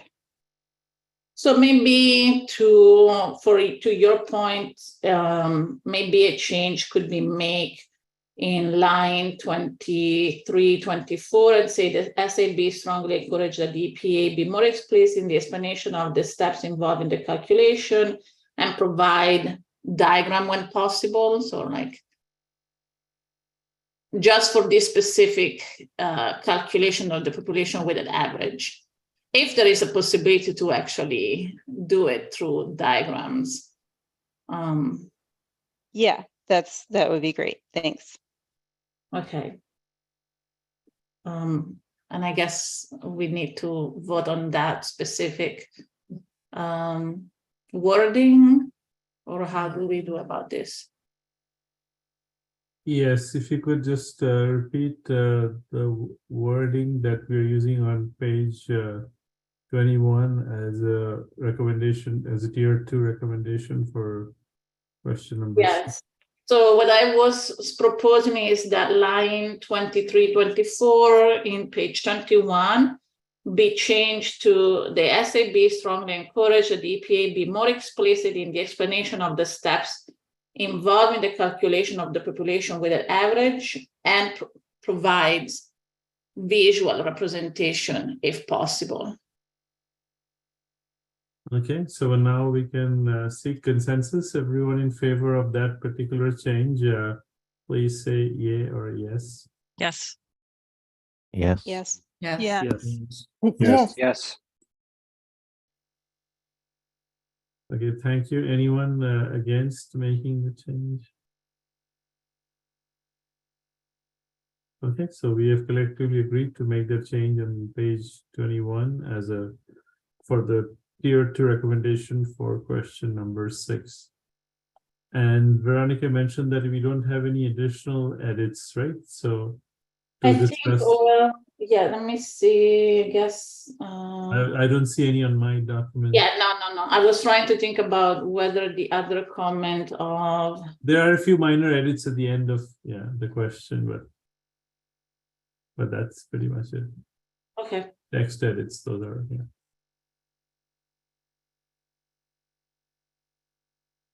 Okay. So that's the only change we are making, that additional recommendation for charge question number 6. We are now ready to discuss question number 7. Yes, charge question 7 asks, please comment on whether the EJScreen website and technical documentation are clear, accurate, and transparent. Do you have any specific suggestion on how to improve the EJScreen documentation?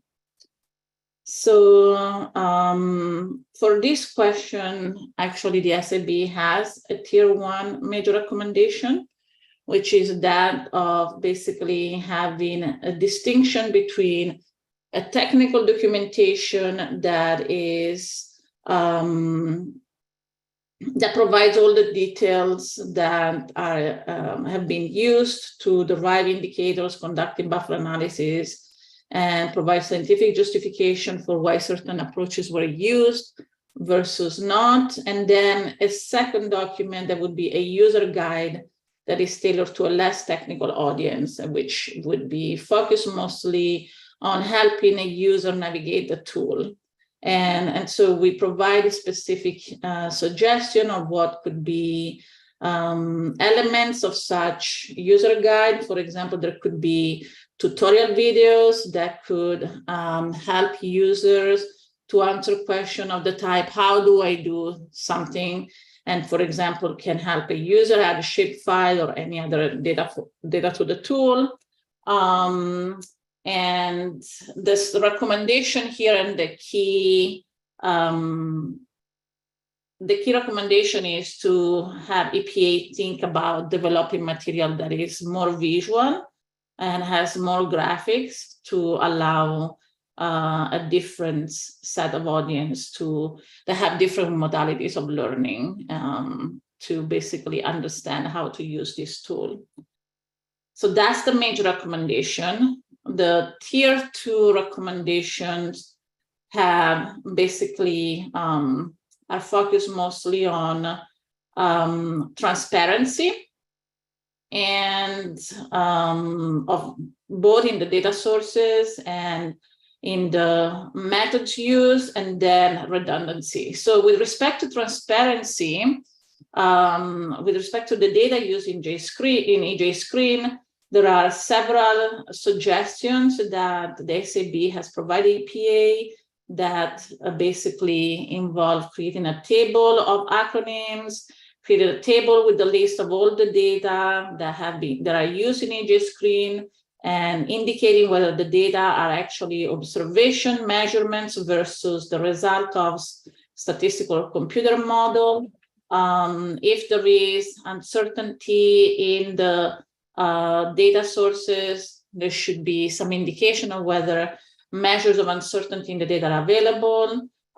There should be summary and descriptive statistics for all the variables, indicators that I use in EJScreen. There should be a list of all the distance thresholds that are used within the different proximity indicators. And then here, I guess I will skip the added text because I guess we should vote on that additional. Yes, all the technical documentation, the user guide should be developed so that they have standalone information so that users don't have to rely on external website working to be able to interpret what is written in the documentation and the user guide. There should be redundancy. Another recommendation is that there should be redundancy with respect to access to information. And so the information is displayed in different and is available in different parts. It could be available for download, but also appear in pop-up windows.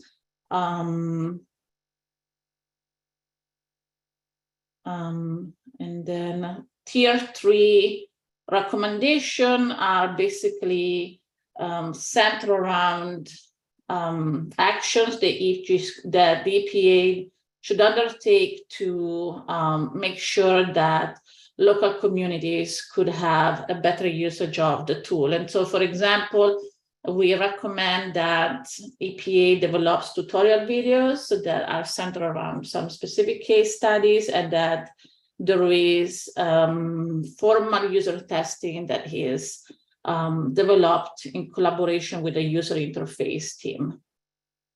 So for this charge question, there is suggested added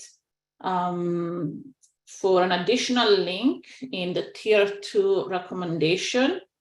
I also have provided myself some. I didn't submit this, but I also, as I was reading through the text, I also have myself. It's the one on page 26, right? Yes, sorry, it's page 26. Yes. So the new text that has been added is this bullet that says include links to the data source and data utilized in each layer in the table of contents, such that this data source can be navigated from the table of contents legend. Similarly, display a help or info box that briefly describes the indicator and or data set for any given item in the table of contents legend. So that's the new text that has been added to the draft. And we can open this for discussion, starting with yourself and any other panel members who wish to comment or provide additional feedback. With this particular text, I am fine with this bullet being added. I don't know whether I should also include my own specific suggestion, or should we first address this specific bullet and then how do you want to proceed? Yeah, you can mention that as well. So yeah, so to respond to both, I guess. Yeah. So my suggestion is, since this specific tier 2 recommendation from the bold text, it has to do with data, because this is increased transparency with respect to the data used within EJScreen. I think the bullet that says, the 4th bullet on line 22 that says include information on the EPA's website regarding the office hours, does not really belong to this bullet, since it doesn't have to deal with data.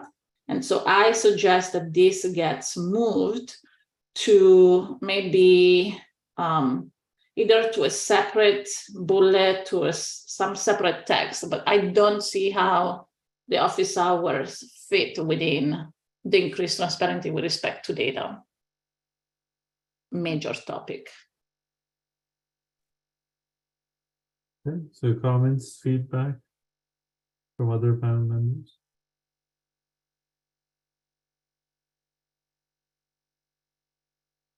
including Naomi?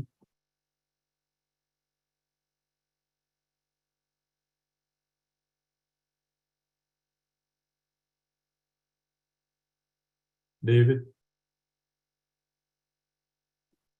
Yeah, I guess I understand the spirit of this suggested addition to recommendation, but I guess my concern is that, you know, some of the indicators that are incorporated into EJScreen, it's not as if just the raw number is being taken from a data set and then put into EJScreen. Oftentimes there's calculations being done to modify that value. And I don't know that this is going to provide the clarity that I think is intended by this comment, because so much manipulation is also happening. So I don't know. I feel like it's a little worried a little bit. It may be misleading in some cases. And then there's also just the user functionality, whether or not it just clutters the tool, which is already pretty dense in my opinion. I'm not an expert on user interfaces, but I do wonder whether or not it's trying to pack too much into the tool in a way that people will find it a little bit overwhelming. So I guess I have two reservations about adding this recommendation. Thanks.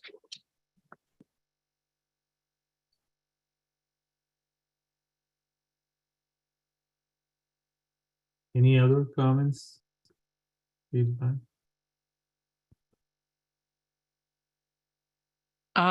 This is Anne. I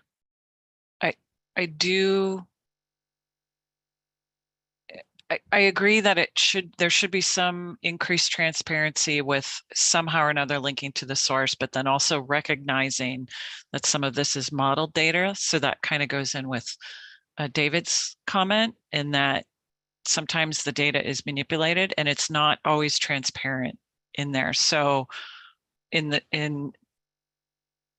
so I agree with somehow or another, there needs to be a better link with the data that is used to create EJScreen, but then also recognizing that some of that data is modeled. So clarification, if I could suggest that maybe somehow, if it's okay, I know part of the suggestions that Naomi has here is also more transparency within the tool itself, but maybe separating those two is that there's one, a data transparency that can somehow be incorporated within the documentation. Somehow or another, there needs to be able to be a link to the actual source data itself. And maybe having that within the tool might clutter it up a bit. If Naomi would be open to maybe separating those two concepts of more transparency about links to the data sources or how it's modeled, and then the additional information about somehow or another tooltips or pop-ups within the tool itself. We should be open to that. Naomi? Yeah, so the intent of this is definitely just data access and transparency. And I agree that the thing to avoid is clutter and confusion. But right now, if anybody wants to dig in at all, it's not easy to find the description of the data set or the way the indicator is calculated, the methodology, like you have to go into the technical documentation. So my recommendation is that there's essentially, it could even just be a website, another website that the user is redirected to find, all of the way that indicator is arrived at, and then the data sets or data set involved underlying it and a link to that. So, I think that we don't need to provide like a direct link immediately in the table of contents to the data, although that would be, I think, useful, but just that there's a web page that can take you right there so that it doesn't take, a couple of hours to figure out where that data set is coming from or those data are coming from. So I I don't think that there's a risk of, you know, like people misinterpreting. There's already misinterpretation happening. So I don't think there's a risk of further misinterpretation if you provide more access to the underlying data sets and a brief description of the methodology for that indicator. And I guess I agree that there's clutter, and I think that there are ways to do this, like what Anne mentioned with tooltips or pop-ups, or you know, a subheading under each legend item that has a link, an info circle or a tooltip. So anyway, I guess I would still advocate for having this type of information easily accessed within the table of contents and legend, although not everything needs to be in the legend, if that makes sense.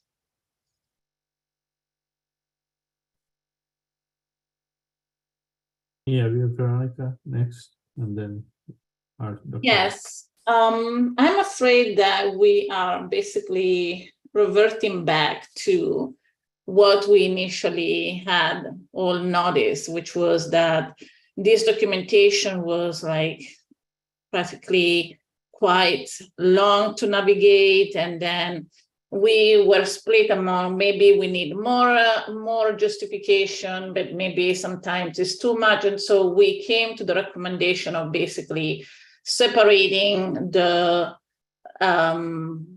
technical details and actually adding more information for those that want to dive in from the local user that doesn't need to know exactly, or, you know, maybe is not interested or doesn't want to, or maybe cannot understand all the complicated methods that are behind some of these indicators. So maybe a compromise. I just think that we don't want to get yet another website there and add to the plethora of information that people have to navigate. So maybe a potential solution would be that there is a box that says this is an indicator for that is calculated using these different data sources.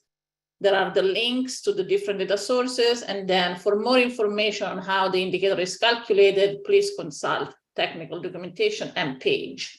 That way, if somebody wants to read more, they can go to the technical documentation. They have the information on what data has been used for the indicators, but they can also leave it at that and not have to dive in if they don't want to. But I'm pretty worried about us reverting back to trying to put all the information there on the website, and that's making it quite difficult to navigate for somebody that doesn't have the necessary background to actually read through all this documentation. Okay, we have Reg Archer and then Ted in that order. Yeah, I think this bullet, can everybody hear me? I think this bullet, to me, I think it's captured in the second bullet where we create the table with the list of the data and the derived data, the different indices. So if we can capture, if there are links that we can put in the table that take the user to whatever other information that is available about the raw data or how it's derived or how the index is derived, then I think the table really is meant to capture that. That's how I read the second bullet. And so I don't think that other information and other links are actually needed.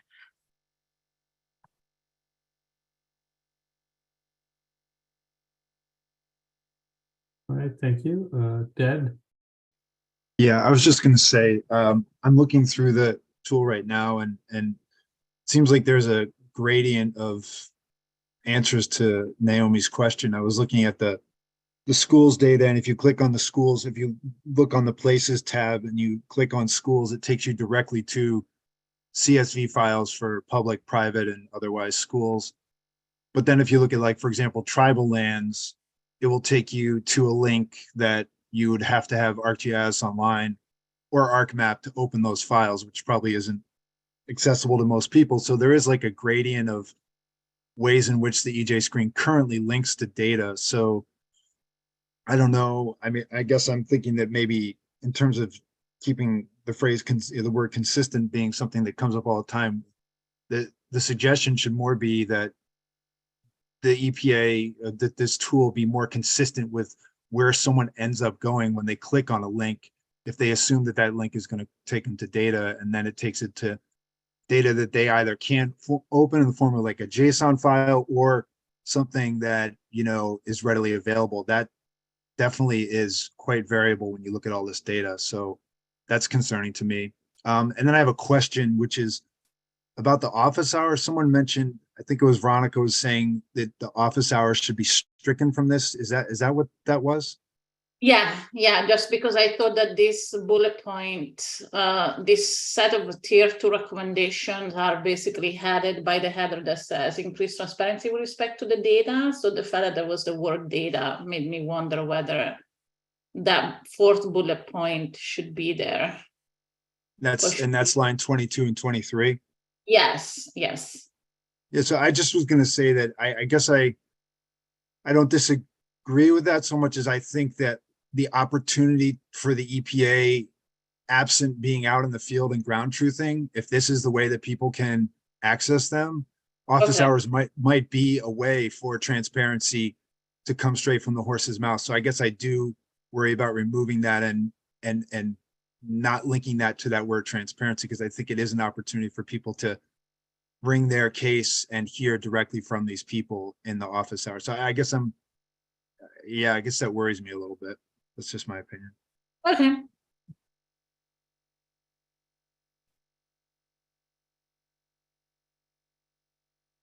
Any other comments and feedback?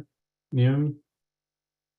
Yeah, just responding to Dr. Archer's comment too. I agree that it could be that we could change bullet 2 just to say create a table with a hyperlinked list of all the data used in EJScreen. So that would be, I think, a good compromise as well, is to have, I guess part of what I'm trying to avoid is the user trying to open PDFs as the way of getting help. And that's because that's also clunky. So, and it sometimes requires the person downloads the PDF if that's how their system is set up. And that doesn't encourage data transparency or access. So, you know, you don't want to make it overly complicated to access, but you also don't want to make it, you know, difficult in terms of kind of the bandwidth needed. So essentially creating a table that's not in a PDF. So somehow specifying that the data sources, data sets utilized, derivations are linked in a table on a website that can be accessed through EJScreen and hopefully, you know, through the table of contents or even somewhere in the help.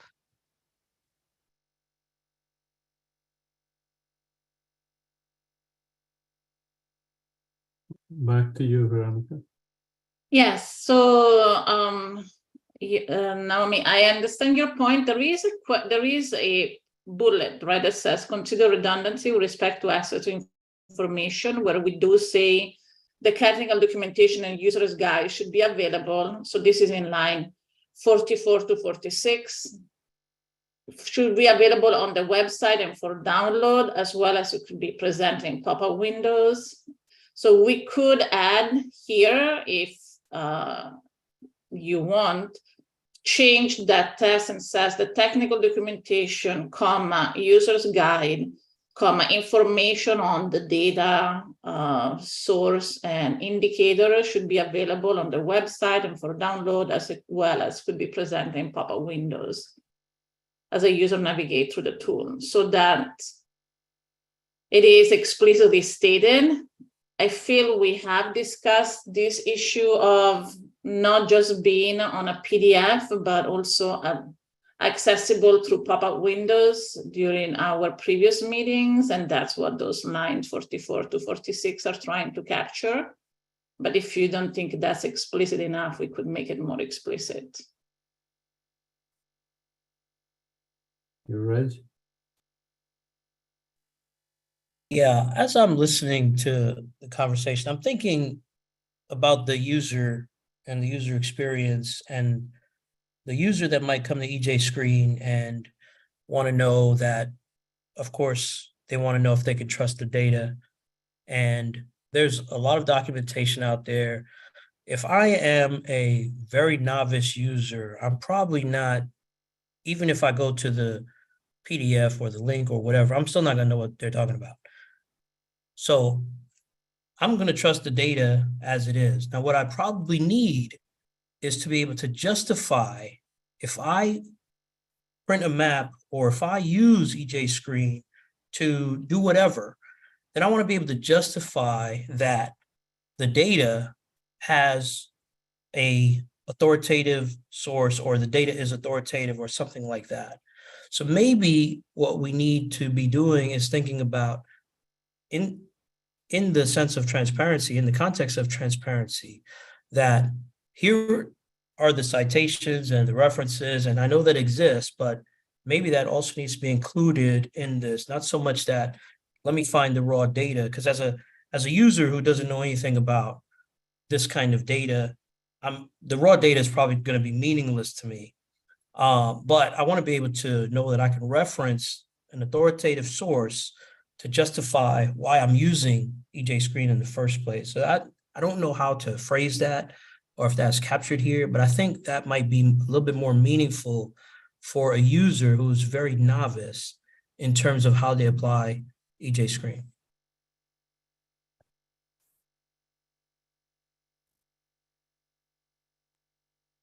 And I guess in the interest of moving this forward, Veronica, are you comfortable with editing this, not right now, but making certain edits, and so that we can seek email concurrence on this? Or if you want, you can suggest, the wording changes or other edits that need to be made to incorporate or address these comments or feedback we got today.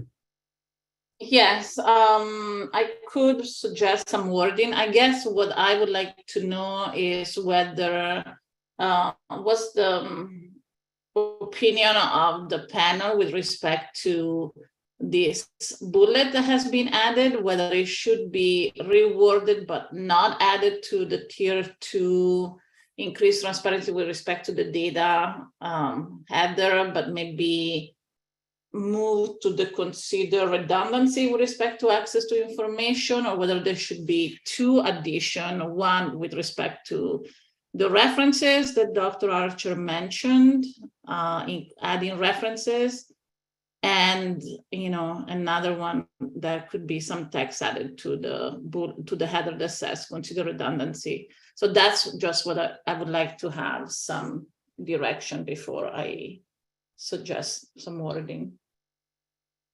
And any responses to Veronica's question? Maybe it should be broken down into 2 questions.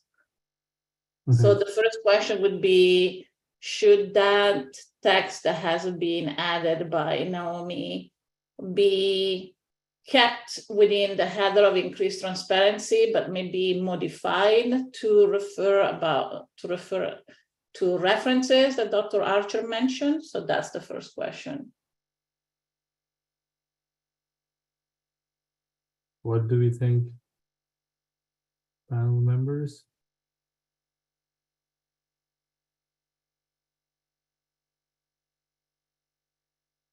Dr. Archer has a responded. Yeah, so actually maybe the actual suggestion is better. So maybe the question I want to ask is, could the extra bullet provided by Naomi be incorporated into the second bullet of this under the header of increased transparency, And we have including Esther. also the reference? So that's also what Anne is suggesting. Sorry.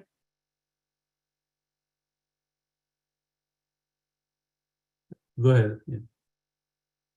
Yes, I believe it, I actually agree with that suggestion, Dr. Baracal. Thank you. I think Esther also had raised her hand. I wonder if adding, because I was listening to kind of the values of what Naomi you were talking about. So can we say something like increased transparency and accessibility with respect to the data used within EJScreen? And then I don't know about combining the two bullets, because I don't know if the second bullet quite gets at what I heard the concern being is that even if there's a table, it still may not be accessible, even if we pack all the information in there. And so I wonder if we can somehow get at, the accessibility of the information to broad audiences that may or may not have technical backgrounds.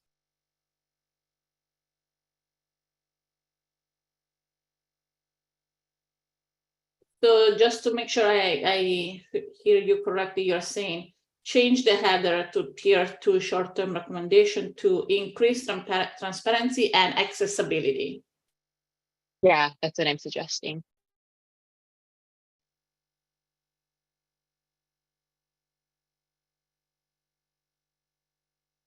Is everybody agreeing with that change to the header? Yes, I think, before I seek consensus, could you quickly summarize once again, Veronica, then I can set it up. Yes. So the recommendation, the suggestion that we have now is to change the header to the first tier 2 recommendation that is in line 4 to increase transparency and accessibility.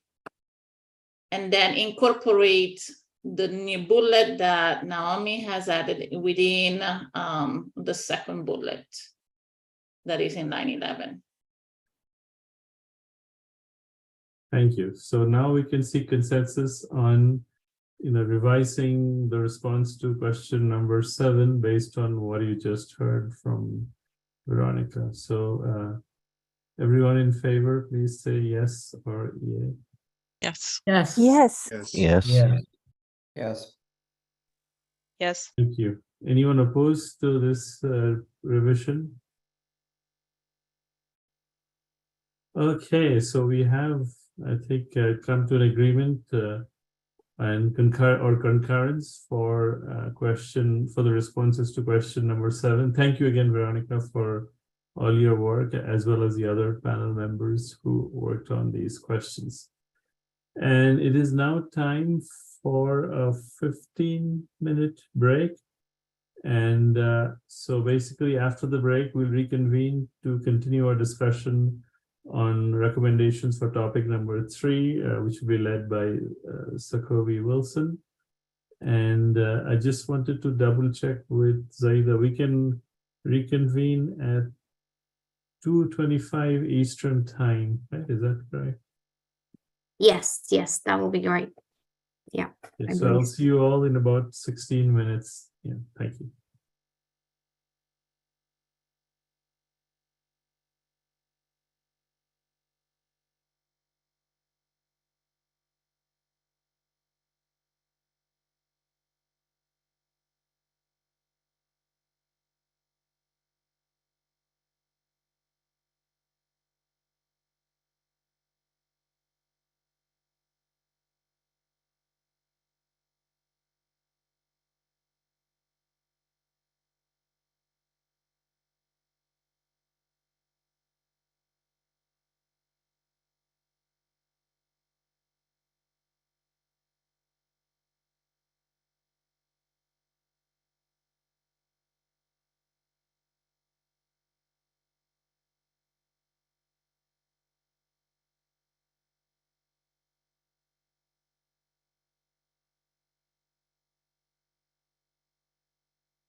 Hi, Dr. Chakraborty. Are we ready to start?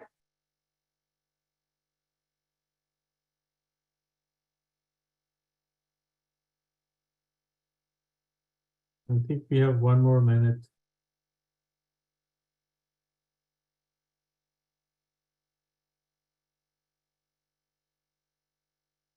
Sounds good.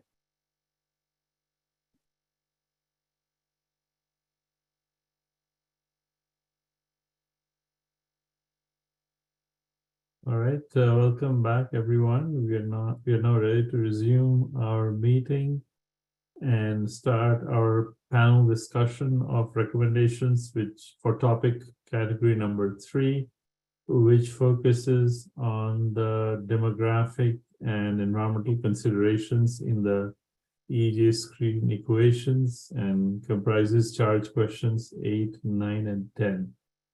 So I'm going to turn it over now to Dr. Sokobi Wilson, the lead writer for this topic category, to discuss the recommendations for these charge questions, as well as other edits and related decisions that we need to make. Sokobi, are you here?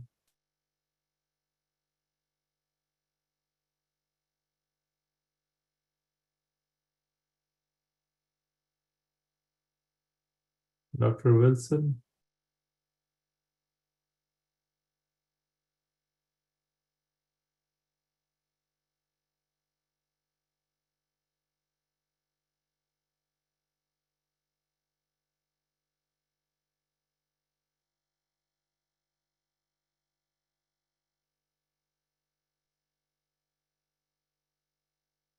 We are not getting a response right now from Dr. Wilson, Dr. Chakraborty. We can wait another minute, right, before we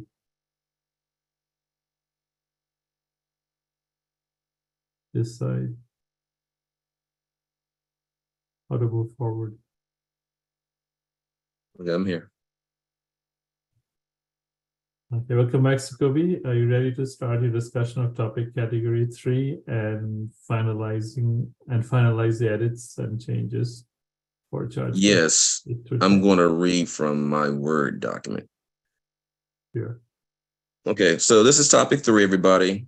Recommendations on the demographic environmental considerations and the EJScreen equations. These charge questions 8, 9, and 10. We go to charge question 8. EJScreen averages data on low-income and people of color to form the demographic index, which is used to create the EJ indices.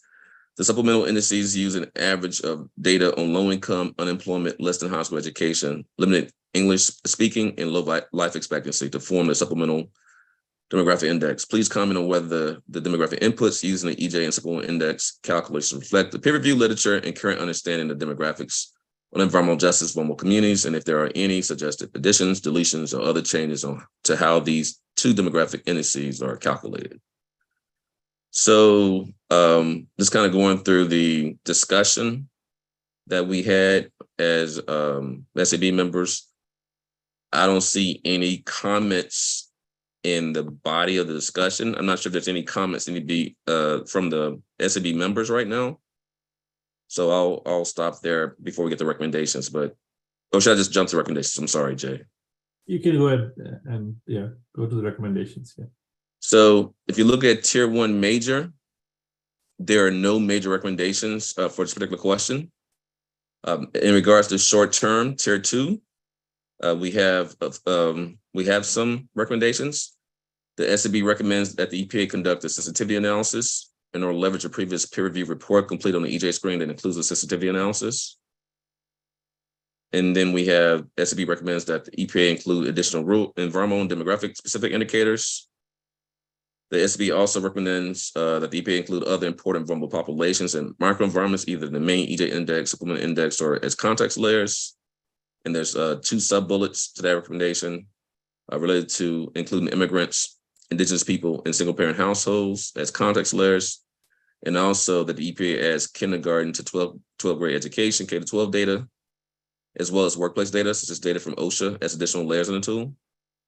And the last tier 2 recommendation The EPA should align with the Executive Order 14096's new environmental justice definition. Specifically, the SB recommends that EPA includes persons with disabilities as a demographic indicator for environmental justice communities. Any discussion from the SB about the Tier 2 recommendations? Additions? And I can't see y'all, so let me try to do it side by side. Sorry. I don't see any hands. You don't see any hands? Okay, thank you. Let me go back then before I do it side by side. And then for Tier 3, we have 3 recommendations. The SB recommends the EPA consider the best way to incorporate homeless individuals, incarcerated individuals, Amish Mennonite communities in a demographic index, supplemental index, or supplemental layers. The SB recommends that the tool allow users to define what demographic index is included as a layer. And the third, the SB recommends that the EPA develop more regionally specific demographic indices that are based, for example, on EPA regions or national climate assessment regions. The EPA should also engage impacted communities to help select appropriate demographic indicators, and should probably say help develop these and supplemental indices. So maybe a little bit of editing there needs to be done. Any feedback, discussion from the board on the Tier 2 and Tier 3 recommendations? Okay, thank you, Sukobi. I think we can now, unless there are any, I don't see any hands or comments or feedback, we can go ahead and seek consensus on the responses to charge question number 8, including the recommendations. So everyone in favor of approving them the way it stands in this latest version, please say yes or yay. Yes. Yes. Yes. Yes. Yes. Yes. Anyone against or wants changes? Okay, so we have concurrence for responses to charge question 8. You can move on to question number 9 now. Thanks. Okay, cool. So question 9, please comment on whether the use of an average of the demographic factors and demographic supplemental demographic indices is appropriate and scientifically defensible. Details on the calculations can be found in EJScreen technical documentation. Do you have recommendations on how these calculations could be revised to better address the targeted communities? So in our discussion, as a comment, we have a comment from Ann in regards to the first sentence. And thank you for this comment, because I had a little struggle. But the sentence in question is, there's moderate consensus that the use of an average of the demographic factors and the demographic and supplemental demographic indices is appropriate and scientifically defensible. That's based on the discussion that we had. I think we were going back and forth, so that wasn't a robust consensus. So I think in our discussion, we talked about maybe the word to use is moderate consensus, and suggested in her comment that I'm not sure, Ann, you want to read the comment, or should I just read the comment?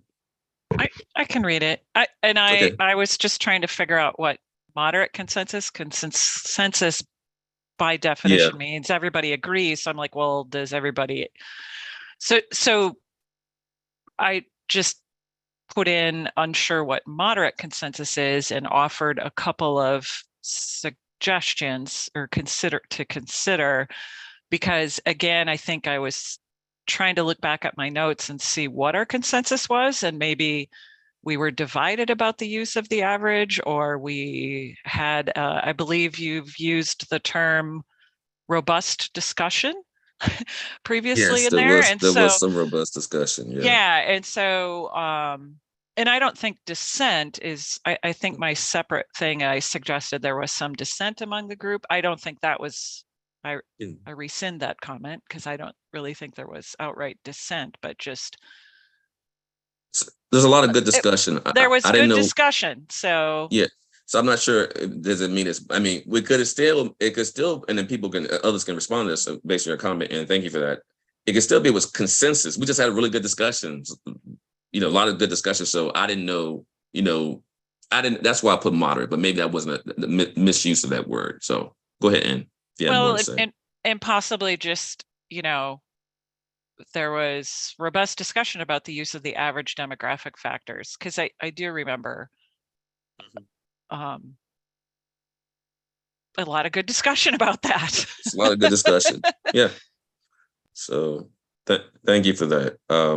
Others, should we go with robust discussion? I mean, Jay, do we want to have consensus? Can we say, I mean, yeah, go ahead. Others, I can't see you. I mean, see if I can see. Yeah, folks on I'll camera. Go wait ahead. for Jim Sad to respond first. Yeah. Thank you. I don't have any questions about what level of consensus there is, but I do have questions about the use of the average. It states here that the average helps to normalize data across different units and ranges. I don't think that's quite true. And the average is defended here by saying, you know, it's simple, it's transparent, and people understand it. But the negative aspects of using the average aren't included. And so because there is not a strong consensus, perhaps those should be included. For example, the average really is only meaningful if you have some sort of a linear or a Gaussian distribution. And if you don't, then the average can be quite misleading. And it may be worth considering, you know, using the median instead to avoid the problems associated with average. You know, average is simple and most people understand it, but what a lot of people, especially non-technical people, don't understand is they can be quite misleading. So that's my suggestion. Okay. So we don't have consensus. No. Thank you for that, Jim. I just want to check if there are any other comments. Just real quick, Jay. I mean, we did have a lot of discussion about average versus, I think, versus other measures. So I would put Jim's comments probably in that same set of other recommendations. And going back to the previous discussion, I'm not remembering all the discussion, Jim and Jay, but I know we had a lot of discussion based on some of the assumptions, uncertainty around using average, and we got into this is a screening tool. This is not the mathematics behind it. We had a lot of discussion about that. So, I think others who were part of those, you know, who made those very excellent points on both sides can probably chime in to that, and that's why I used the language robust discussion earlier. Yeah, and I personally feel that it's you know, whether we're dissent or divided is not the best way. We can just say that most panel members felt that, or something like that. We are, I think, within our, rights to say that most panel members felt that, and then you can add the minority comment afterwards. You know, as Jim was suggesting, others, you know, had Okay. Do most panel members agree that average is appropriate? Or, I mean, do we know that? Since there was so much discussion, I'm just wondering. I mean, we could, if we want, I'm not sure, Jay, since you're the lead on this, you may want to just have some quick chime-ins on, just to kind of recap what we were, but we did have a lot of discussion that really delved into the mathematics, but then we had discussion that drew us back to the fact that the user populations for this tool, the point of it is a screening ranking tool, and that lent itself more to the average being appropriate. But if you want to get more into understanding relationships, association, causality, and all that kind of stuff, then you may want to look at using other types of metrics. And I think Veronica spoke eloquently about some of these issues, maybe not for this question, maybe in this question too, Veronica, if I remember the conversations, but I think others, Sydney and also Esther had, and then who else? Naomi had different really good points during the discussion. So I'm not remembering everybody's points, Jim, but there was a lot of discussion that went back and forth. But your question about what would it be most, I think it's a really good question. Yeah, and it's appropriate to include both the majority opinion or minority opinion. Although in this case, yeah, I cannot remember exactly how we were divided. But let's hear from Naomi on this. Yeah, thanks for this discussion. I think I wonder if we could add something to saying there's moderate agreement about the use of averages, and it's important that the EPA be careful to consider when the average is not the best use, or something like along those lines, so that we are charging the EPA with determining when that's important and when it's not. You know, like the average is going to be, I think, useful a lot of the time. And then, but like, kind of like Jim said, do we know? I don't think I know. And so it might be useful just to ask EPA to evaluate that themselves or look out for that.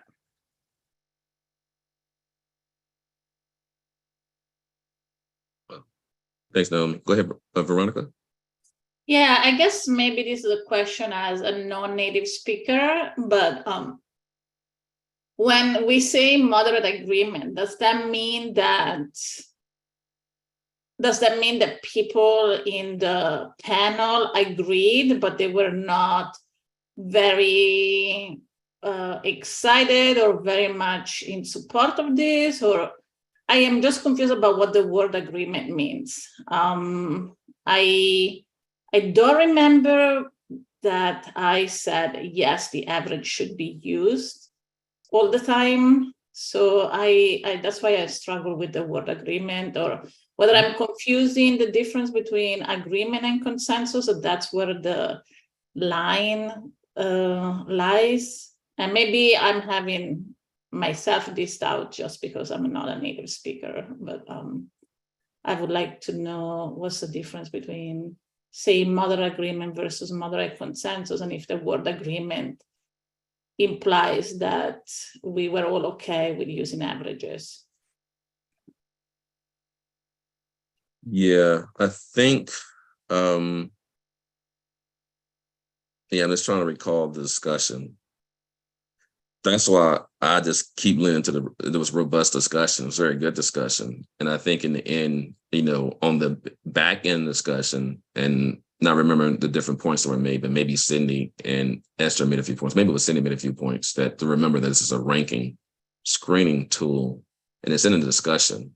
And because of that, I think that back end and discussion for me lent itself more to more of a, you know, not necessarily full consensus, but to speak to your point, moderate consensus.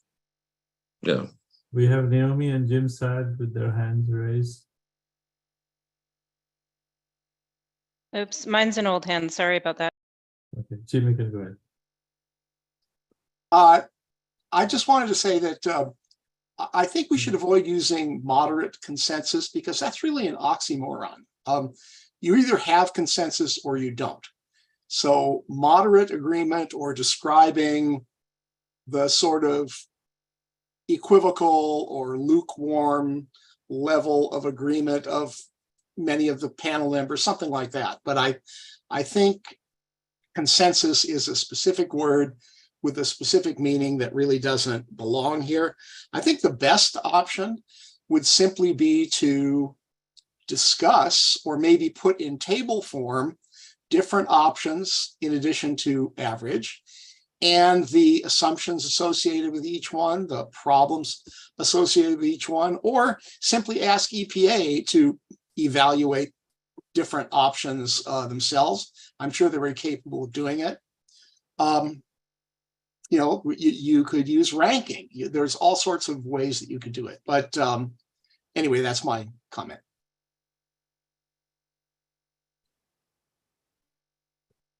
Cool. Yeah, I think it's more for the EPA to do that. Your last part of your comment. But go ahead, Ann. I put some suggested wording in the chat. Suggest that first sentence, say there was robust discussion about the use of an average of the, or maybe use of an average of the demographic factors in the demographic and supplemental demographic indices, and if it is appropriate and scientifically defensible, because the rest of the paragraph goes on to describe when it is appropriate to use average and goes to Jim's point about the appropriate use of average. I believe, Jim, does that rest of that paragraph capture what you talked about? That? Okay, you gave the thumbs up. Okay, thank you for that. I'm trying to get to your chat, but yes, thank you for that. Any response to that, Jacoby or others who were assigned to this topic? Well, that works. So I'm not sure you can hear me. I was saying thank you. Can you hear me all right? Yeah. Oh yeah. Yeah, I was just trying to get to it in the chat. I can't, but yes, thank you for that comment. That helps. I'll try to get to the language that you added to the chat. Any other comments or feedback on this? And if I can add something myself, I think it's I mean, you're going to get to the recommendation later that appears under tier 2 for this question. It does talk about the EPA conducting additional sensitivity analysis, right? So it's not like this is the perfect, I guess, way to measure things, but that's one of the things, and they should look at others as well. So I think it's captured adequately in the recommendation, although I'm jumping ahead here. So, which I think putting this should cover that as well, right? I think to a certain extent. Okay, cool. Thank you for that. So should I continue? No, I just want to make sure it's fine with everyone, so we have full consensus. I don't want to use the word consensus, but in this, not as it appears in the sentence, but we are talking about Anne's suggestion of revising the first sentence to say that there is robust discussion about the use of an average of the demographic factors in the demographic and supplemental indexes, and if it is appropriate and scientifically defensible. At the beginning of the paragraph, that appears on, or that begins on line 40, right, on page 32. So I just want to seek your consensus. So everyone in favor, please say yes or yay. Yes. Yes. Yes. Yes. Yeah. All right, thank you. Anyone against this change or edit? Okay, so we collectively agreed on that. You can move forward, Jacoby. Okay, quick question, Jay. There were some minor edits made in the document. Do I talk about those or I just keep moving? No, we don't need full approval. We'll do that at the end of the recommendations part, so it can be included. Okay, cool. So I'm moving through the discussion down to the recommendations now for question number 9. And what we don't have any tier 1 major recommendations for this question. And then tier 2, maybe there'll be some discussion here about the tier 2. So use of an average of the demographic factors is appropriate and scientifically defensible. We'll see based on the last discussion we had. However, the SAB notes that by averaging indicators that can be of different ranges, there is the potential to mask the variability in the smaller indicators. Therefore, the SAB recommends that the EPA conduct additional sensitivity analysis to factor this potential issue. The next bullet is the SAB recommends that the EPA focus on Native American Indigenous people, more specifically within the tool. Also, as noted in the recommendations for charge question 8, the SAB recommends that the EPA provide clarity on the assumptions and limitations behind each indicator. The next bullet, the SAB recommends that the EPA provide clarity on what using the average means for the national comparison. And then the tier 3 long-term recommendations, the SAB recommends that the EPA includes spatial statistical approaches that allow hotspots to be identified where significantly higher values of social demographic and environmental indicators converge. If the EPA brings in additional measures, the SAB recommends that work needs to be done, maybe modify that work needs to be done on the communication to increase literacy. Well, actually, that's poor structure on my part. That work needs to be done on the communication to increase literacy and the use of the tool and feedback from the community users. So that one needs to be modified, Jay. So a little bit tweaking there. So just to repeat that one again. So if the EPA brings in additional measures, the SAB recommends that work is done to increase communication or enhance communication to increase literacy in the use of the tool and feedback from the community users. I mean, I was modifying it, but that one does need a little bit of tweaking. So yeah, sorry, I missed that too for some reason.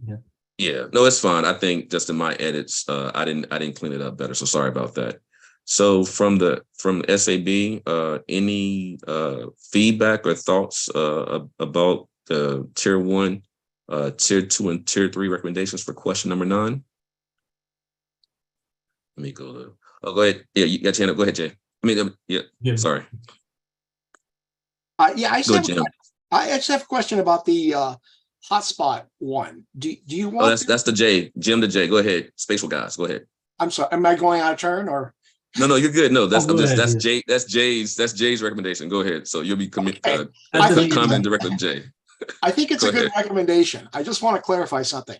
Do you want them to be able to map hotspots where there are hotspots for sociodemographic and environmental, or look at hotspots for socioeconomic and also hotspots for environmental? I can think of examples where if you want to disaggregate the two, it would be important for understanding regional patterns, but then putting them together is also useful. So both, just to clarify, you recommend both univariate and bivariate relationships, right? It's kind of yeah, I think that would be great. Univariate. And then there's all sorts of detail that EPA will have to sort out in figuring out exactly which ones to use. Okay, thanks. We can Yeah, thank you modify for the that. Thank you. comment. So One of the this can be- spatial guys to talk to each other. Go ahead, Jay. No, I'm just trying to understand the best way to modify would be to talk about both separately and also, areas where higher values of both spatially coincide or something like that. And I can add the edit later. We can make those edits. Thank you for that, Jim. Any other suggestions?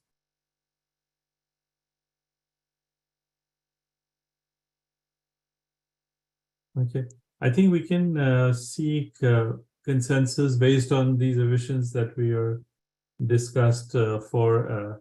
I think both refer to the tier 3 recommendations, right? The 2 bullets that appear under tier 3, as mentioned by Sokobi, and then Jim and then myself later. And so, can we get a yes or yay or no? Starting with all those in favor of these minor revisions. Yes. Yes. Yes. Yes. Yes. Thank you. Anyone against or opposed to these changes? No. So we have conditionally approve these revisions that require minor edits to the tier 3 long-term recommendations for question number 9. And we can move on now to question number 10. Let me move down. So question number 10. Please identify other currently available nationally consistent environmental data sets that are germane to the issues impacting EJ communities, but not yet included in EJScreen. Please provide input on the efficacy of the current indicators in terms of highlighting issues relevant to EJ communities, as well as feedback on criteria to ensure future indicators meet this goal and are not duplicative of other existing data sets. So just looking at our discussion, I'm not sure if there is one comment. This is more of a cosmetic comment, so nothing for us to discuss, I think, at this time. On page 37, we have a comment. I think it was my question. 37?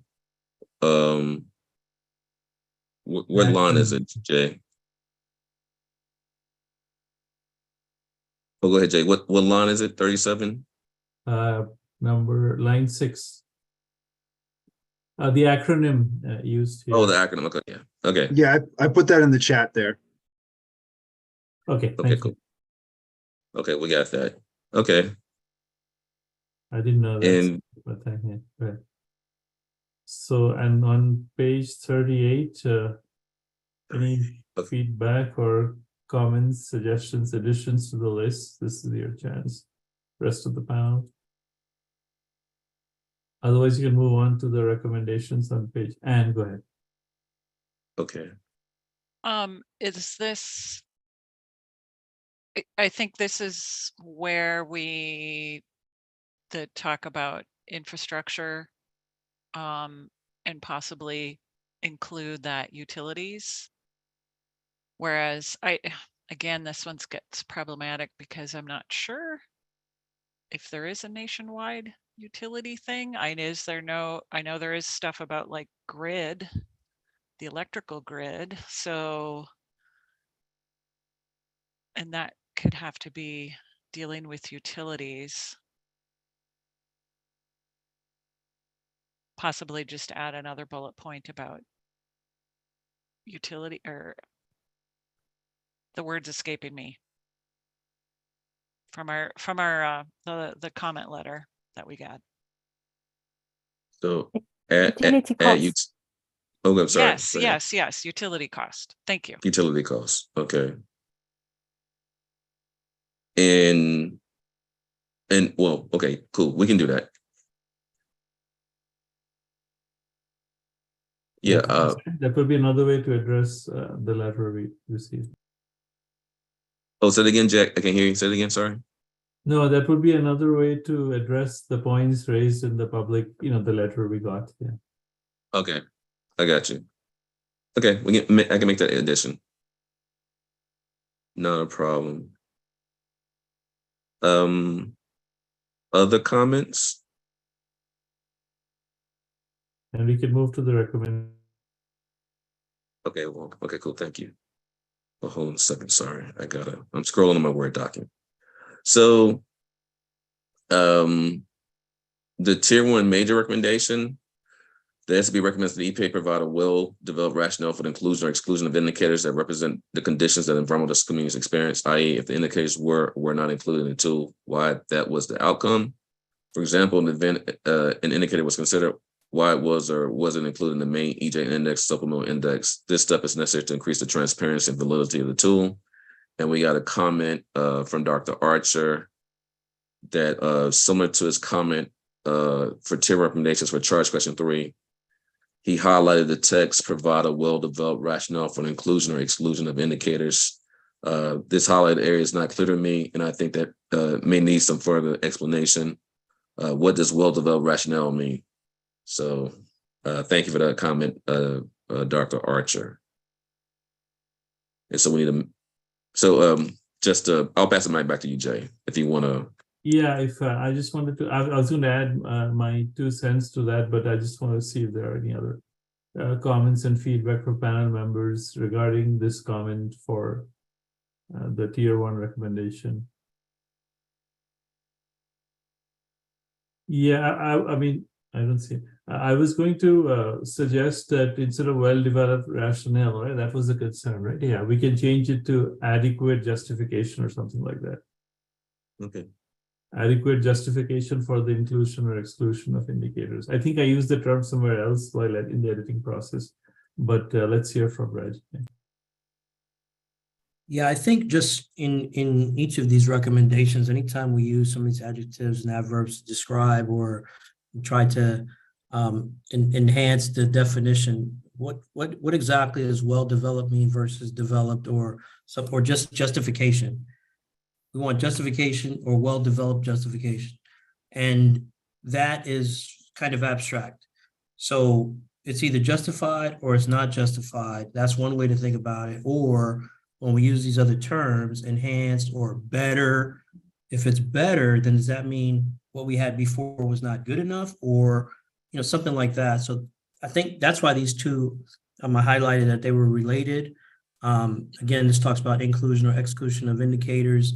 So similar and redundant in a sense, but just those types of terms, I think, it's really like up to the person who's reading it to say, all right, well, this is more developed than it was before, so maybe this is well developed. And it's not really something that we can define unless we specifically indicate this is where we are now, and well developed would be, this other step ahead or something to that extent. So I think that's sort of the issue with these kinds of terms. I think that's excellent feedback. I think part of the discussion that we had before was reflecting on the documentation and the inclusion of certain indicators, that level of the level quality of the documentation did not provide the opportunity for the user population, particularly ones that are most impacted, to really benefit from the tool in an optimal way. And so that was part of the kind of qualitative discussions we're having about, better documentation, because we're thinking about, I think we had a lot of, I'm gonna use the word robust again, good discussion about this tool is for different user groups, but I think we really delved into the fact we want to make sure that it was really responsive to the needs of folks who come from EJ communities, and that making it more user-friendly, more accessible, clearer, more cogent. That I think that's what we're leaning to, but I get your point. So Yeah, but I think that's where that language comes from, based on a discussion we had before about not having good enough documentation and just rationale for those who really need to use it, who are most impacted. I mean, modify that statement.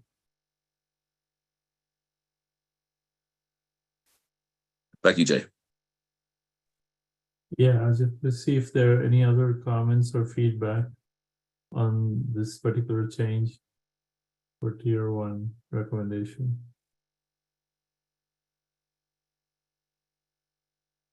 So Jay, are we going with adequate justification then? That's the language we're using instead? Yeah, I was trying to see if I think going back to the comment, there's some stuff, unless you want to include any specific examples or in terms of what adequate means, right? I mean, that was one of the issues in this context, or because, when we say better justification, then we have to explain, what the gap is or what's missing. Okay?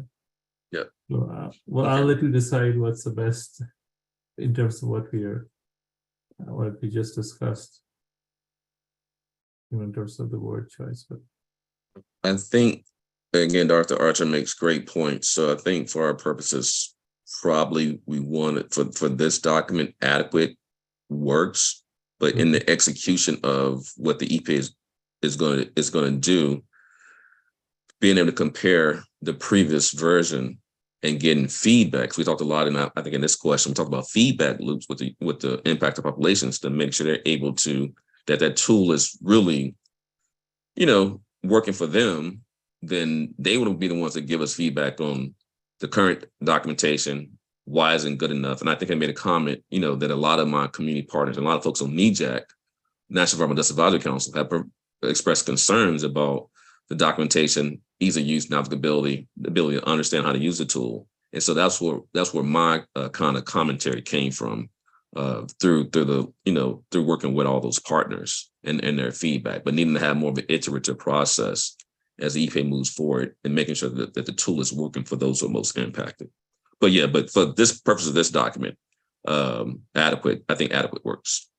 And it's also for consistency. I did in my own, doing my own editing, I added the term adequate justification a couple of other places also for other questions. So that way it may not be a bad idea. David, yeah.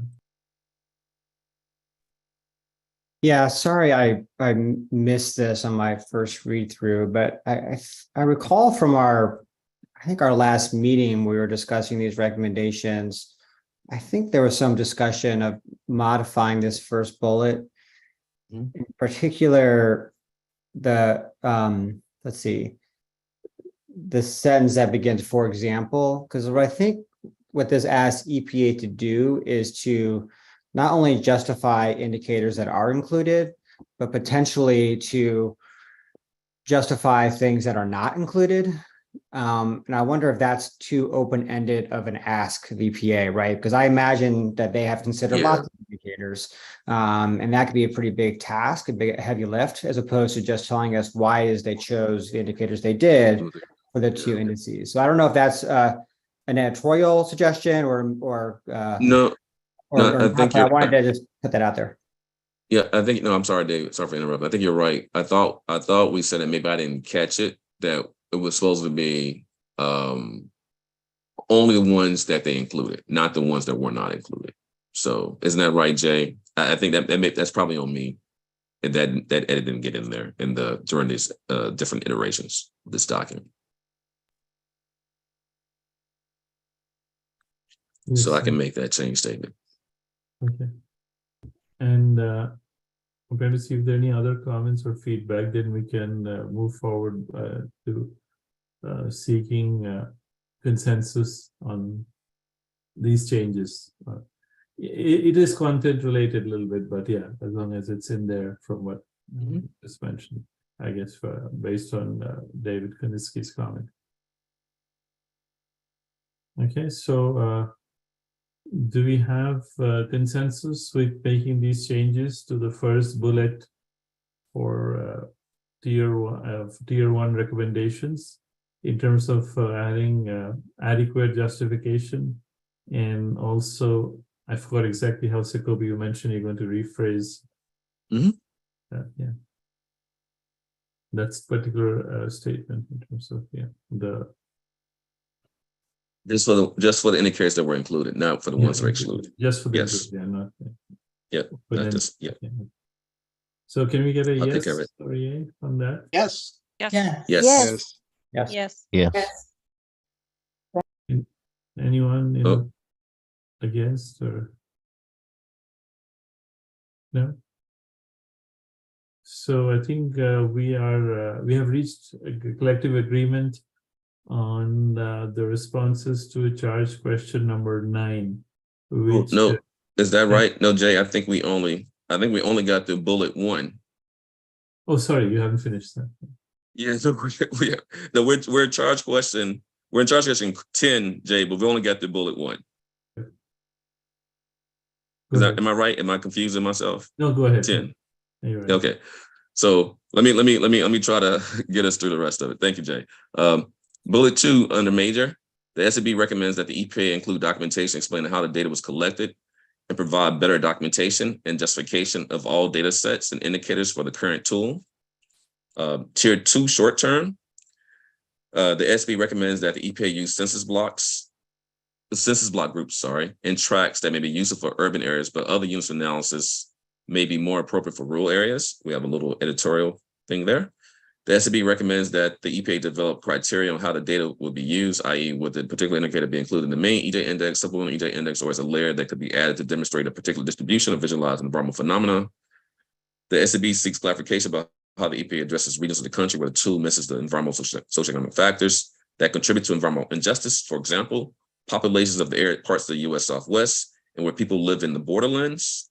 The next bullet, the SCB recommends that the EPA team focus on scalability, interoperability, resolution, and scale. This will allow EJScreen to provide comparisons nationally, but also allow users to zoom in to see what's happening at a more granular scale. Tier 3 long-term, the SCB recommends that the EPA include indicators that would not negatively impact the integrity of the percentile ranking or scoring methodology, i.e. if a scoring methodology is developed in the near future, this activity would be beneficial for demonstrating areas with high vulnerability, burden, or risk. Oh, that risk word. Next bullet, the SCB recommends the EPA develop criteria on the type of indicators that will be included in the tool. It's data quality, data reproducibility, and data utility. These criteria should be well documented and publicly available. Next bullet, the SCB recommends that the EPA evolve EJScreen into a national platform where users, including impacted populations, could access multiple tools, indices, indicators, and data sets. Last bullet, the SCB recommends that the EPA work through its intra-agency partnerships to bring more relevant health data into the tool, i.e. Health and Human Services, particularly the CDC, and additional data from other agencies, including USDA, FEMA, NOAA, DOE, and the USGS. So I'm passing the mic back to you, Jay. Thanks. Do we have any comments or questions about these recommendations, tier 2 and tier 3? If not, we can seek consensus. So everyone in favor of these recommendations and everything else that came before for this charge question number 10. Can I get a yes or a yay? Yes. Yes. Yes. Yes. Yes. Anyone? Yes. Dr. Shakabori just pointed out that in the chat, there's 2 things that panel members wanted to add under energy. I just wanted for the record, for this recording, to state that as well. Okay, so this is on page 38, right? Where we have the list of indicators. Yes.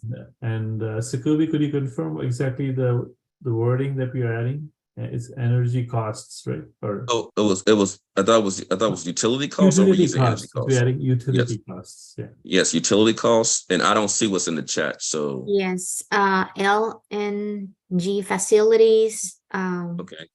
Naomi mentioned that, and then Dr. Ash mentioned natural gas processing. So under the bullet called Yes. energy related indicators, right? We can add LNG facilities, right? Yeah. So Yes. liquefied natural gas facilities, LNG facilities. And what was the second one? Natural gas processing plants. Natural gas processing plants. Okay. Just Cool, to thank state you. those for the record. Yes, thank you so much. And do we Yeah. need consensus for that as well? Or?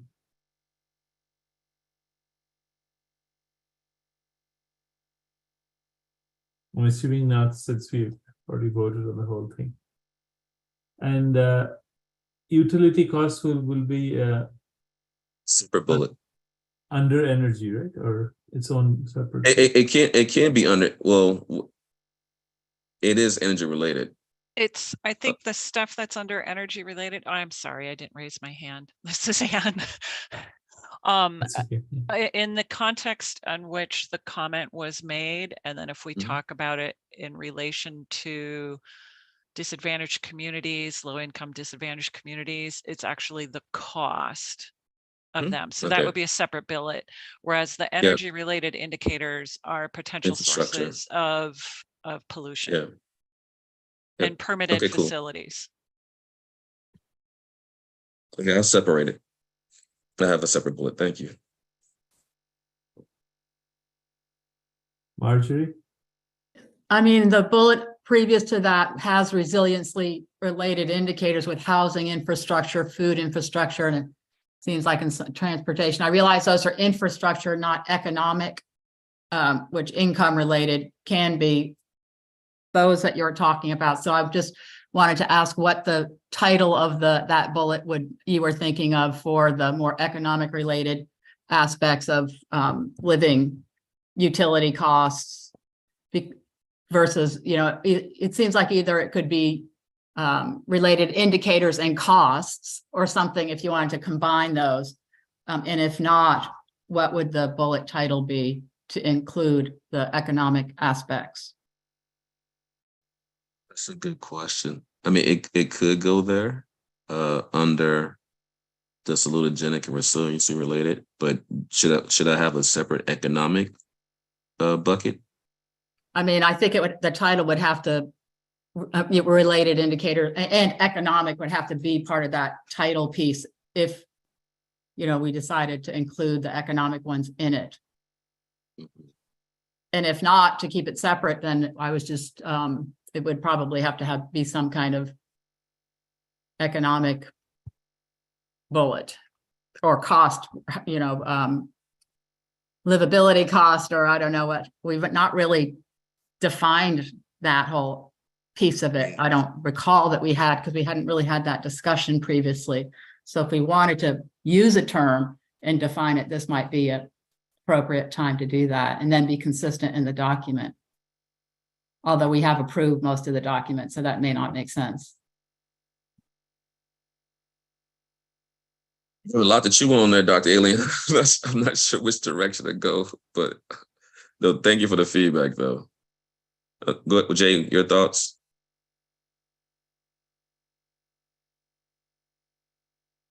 Can go either way. I mean, that's a question of, I was thinking if it requires additional text to set up, or it can be just part of the list, right? So yeah, I mean, I would think that would of course be the easiest way to do it as part of the list.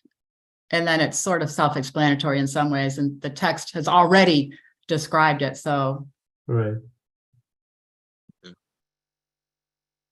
So I'll just go with just adding utility costs as a bullet in the list and not creating a separate subcategory. Or should I create a separate subcategory and just add it as a bullet under that subcategory?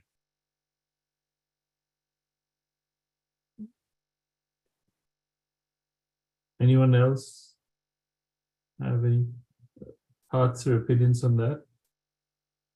Creating a separate category called utility costs, right? Yeah, I just had to. I just real quickly, because Dr. Allen, you had me thinking. So I wrote a report with the National Wildlife Federation on gaps in EJSM tools, environmental screening and mapping tools. And we had an economic progress category and a table. And I'm not trying to add any more to our list, but we had energy burden. Actually, we had it a couple times in here. Need to fix that. We had energy burden in here as an indicator, which speaks to utility costs. And we had so just want to share that, as we had a couple more things in here, but I'm just trying to look and see what was relevant. Economic aspects of water security, infrastructure financing, water misallocation, water risks, number of jobs in clean energy sector, percent jobs. Yeah, so I'm not sure the rest of these are helpful, but I was just trying to look real quickly to see what else we have in here. We have a suggestion from Anne in the chat that a separate bullet called energy burden. Yeah. Oh, so separate bullet, energy burden and utility costs, and or just energy burden? Energy burden, I think, under which it can be included. We have a yeah, I think that could be a catch-all. Okay, and, cool. David, can you speak? Yeah, I mean, I'm struggling a little bit with this. I really appreciate the comments that we received, but there are lots of costs that vary across the country, right? Utility costs are obviously one, but there's housing costs, there's healthcare costs, there's food costs, right? So I think what we're really getting at is how far money takes people, income relative to where they live.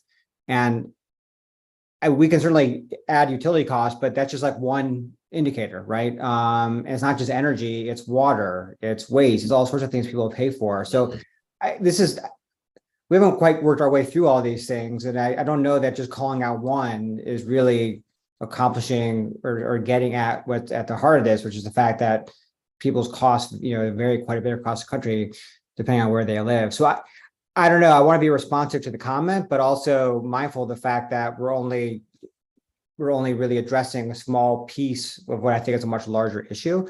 And I think the spirit of this is to make sure that whatever measure of income or wealth is reflective of the variability across the country, right? So I'm not opposed to putting it in, but I just want us to be thoughtful about whether or not we're actually being comprehensive in approaching, I think, the spirit of what the comment that we received was getting to.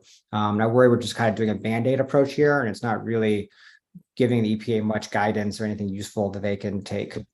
Thank you. We have Marjorie and then Esther. So this is on a little bit different subject, but on this list, there's housing infrastructure, and then further down on line 40, there's age of housing. And I was just wondering if there's some redundancy there, or they have very specifically different meanings.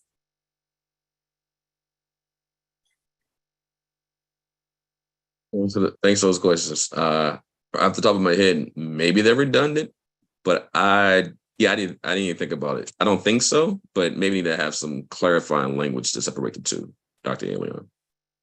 Hi, Dr. Alien. This is Saida Figueroa, the DFO. Yes, I believe is repetitive. Thank you for catching that one. I believe that was part of the editing. Okay. Okay, cool. and it does seem to fit better as just the earlier bullet and not the age of housing. So with the grouping, so that's helpful. Thank you. So I'll take out age of housing then. You can go ahead, Esther. Rereading the charge questions, I'm wondering for nationally consistent environmental data set, how people are feeling just the housing burden and the energy burden, how that fits in, because feels like it's quite environmental, but then it's also, a stressor, but it's not quite demographic. And so I wonder if we just need a place for the other things that are also burdening the communities that might not fit into environmental or strictly demographic.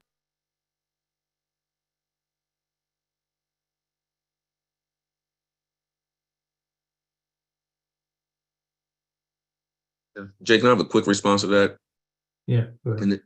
And this, based on a discussion we had before, I think part of this discussion, I'm not going to answer the question well, Esther, but I think the discussion was that we had, and I think was had by, we got into the rural discussion too, that we need to have some more things that are more, nationally consistent may not be useful.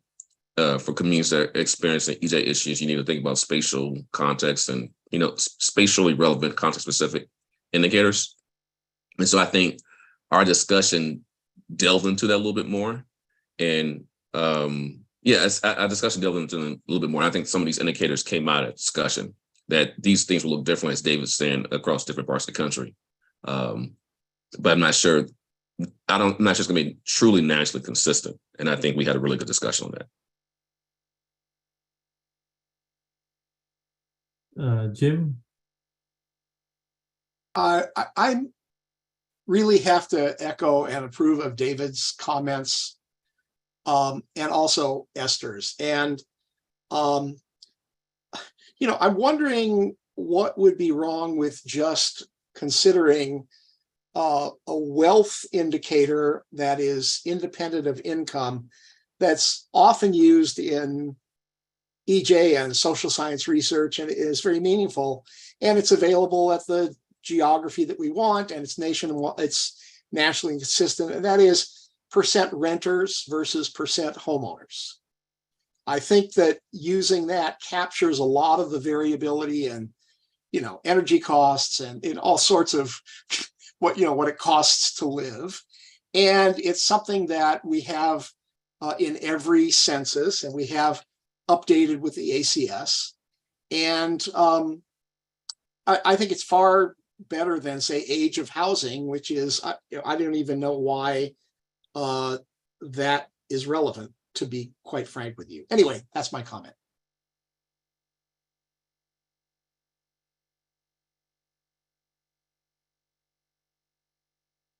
Yeah. EJ, then we got Dr. Archer up. Yeah, I just wanted to quick comment. I think renter occupied is mentioned in the discussion for charge question number 8, although I guess it's not on the list. So in a way that's relates to question number 8 a little bit in terms of additional indicators, right? So I can add, happy to add both to the list. Thank you for that, Jim. Yeah. Reg, go ahead. I just wanted to add, I think this goes back to the previous comments around the statement, the major recommendation to talk about what to include and what to not include. And all of these, even though I know it was mentioned that we should remove that term, what's not included, but once we indicate that these are other indicators that should be included, and they're not currently included, if they're not going to be included, then that adds to that justification of why we need these or why we don't need these. And I think that, so I just wanted to point that out, that it ties back into that, what needs to be included and what doesn't need to be included, those indicators and that justification. And I think it also speaks to the previous comment also that Jim made.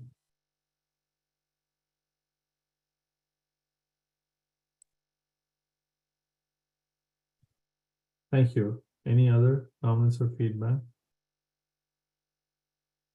And while we're in this page, I also thought for noise, we can break it down into like 2 smaller bullets, like aviation noise and roadway noise. I think that Jay, you give me more work to do. What about natural noise and other, because that's good noise, right? Whatever the sounds, whatever the word is. So yeah, we could probably do that, but there's different sound breakdowns too. And there are a lot of folks in the citizen science world that are looking at like, what's it? Y'all know, I'm not sure the right term. Positive sounds or safe, there's a term for it. But just to add that, I'm not saying it right, but just want to add that we may want to break it down even more, but I don't want to go too far into breaking stuff down, but just want to add to what you said, Jay. Okay. I think just in the interest of time, we have to move on and maybe seek email concurrence on the final list. Although we have, collectively agreed on the recommendations for this part or for this question. And since this list will take a little bit more time than we have right now, and we are running a little late, so So thank you, Sakobi. We have to move on to the next topic category, led by Jim Sad, which is category number 4. And I think it will be easier. I mean, maybe it will be easier or take less time if we don't kind of read out the charge questions. And most of us know already what it is, and those worked on it. And you can just quickly cover the edits and then go to the recommendations, summarize the recommendations. Okay, Jim Sad, you're up next. Okay, thanks. So here we're on topic 4 and on the incorporation of cumulative index and scoring. As Zaida mentioned before, the group that was working on this topic met a couple of times over the last couple of weeks. And one of the things we did was not only do some editing to the text in this section, but also to develop a introductory section or introductory language, which you see here in green and also red. So that's one thing that is new to take a look at and to decide whether you approve of or not. Jay, do you want me to summarize the recommendations too? I'm sensitive of where we are time-wise. Maybe if you want to, in a couple of sentences, but then move on to the charge questions. Yeah.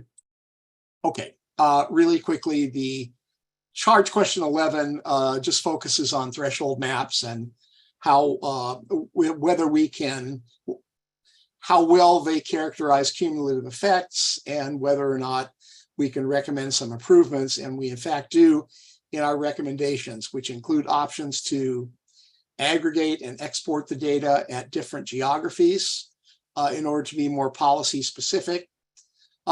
Export option in different formats to allow different sorts of users wider use of that information, some improvements to symbology, and also to explore ways, this has been sort of mentioned before, to incorporate other information, at least visually, such as from other screening tools or other similar mapping tools, which may not be nationally consistent, but could be displayed within EJScreen in the threshold maps.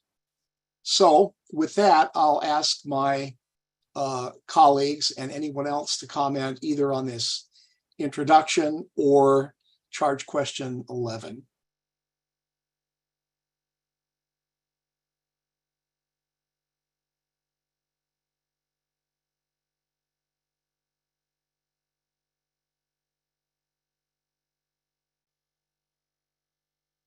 I'm not seeing any hands.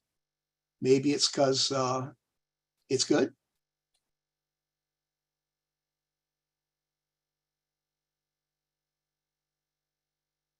Okay, should we move to charge question 12 then?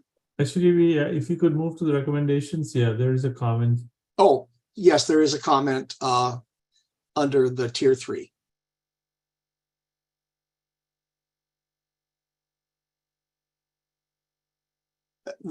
This is a non-consensus recommendation. In fact, it reflects one member's view, and it's not something that really has been discussed in our deliberations. I personally think it belongs in the appendix, but I'm happy to hear other ideas on this. Yes, we can open it up for panel discussion now.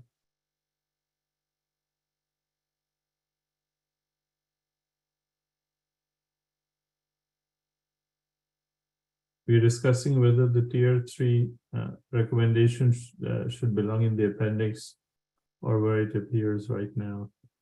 Any thoughts, opinions from anyone?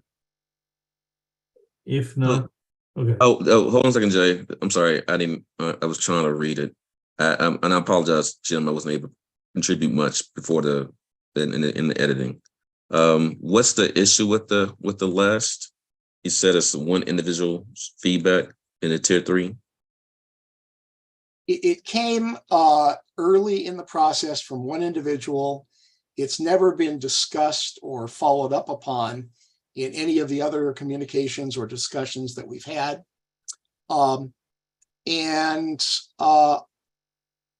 think it's more appropriate for the appendix. particularly because some of these data sets are not of the same geography as EJScreen. So it's just going to, has the potential to obfuscate rather than inform. So this quick question, I know we want to move forward, Jay. Let me just say this real quickly. So EJScreen, we can get data in 2 units, 2 levels, tracked and block group, right? Now, is that correct? Well, EJScreen's geography is block groups. You can download data from both levels, but not visualize it in the interface. Yeah. But Ted, you have a question? Yeah, my question was for map service or geo platform. Didn't we talk about this in May about the tools option, which allows you to search geo platforms and or add map services already? Isn't that a thing already? I mean, it looks like it's a thing already. I think it is. Yeah, so I don't understand why. I'm confused about. It's already currently available now. I mean, I guess you could argue that the geo platform option, which I know we discussed in May, maybe needs more incorporated into it. But I mean, Matt and Ty discussed how they know that and they're working on that. So anyway, that's just what I remember. Yes, that is correct, Ed. But I think this question was about including it in the threshold maps, right? The thresholds that are. Oh, okay. Excuse me. And Jim can, clarify or confirm that. Yeah. That's right. Ted, is your hand still up or? Nope, it's not. Quinn? Yeah, I think that might have been for me. I think it was just earlier on, like I was looking at the threshold maps and it was hard to tie in like public health kind of data sets to this issue of cumulative impacts.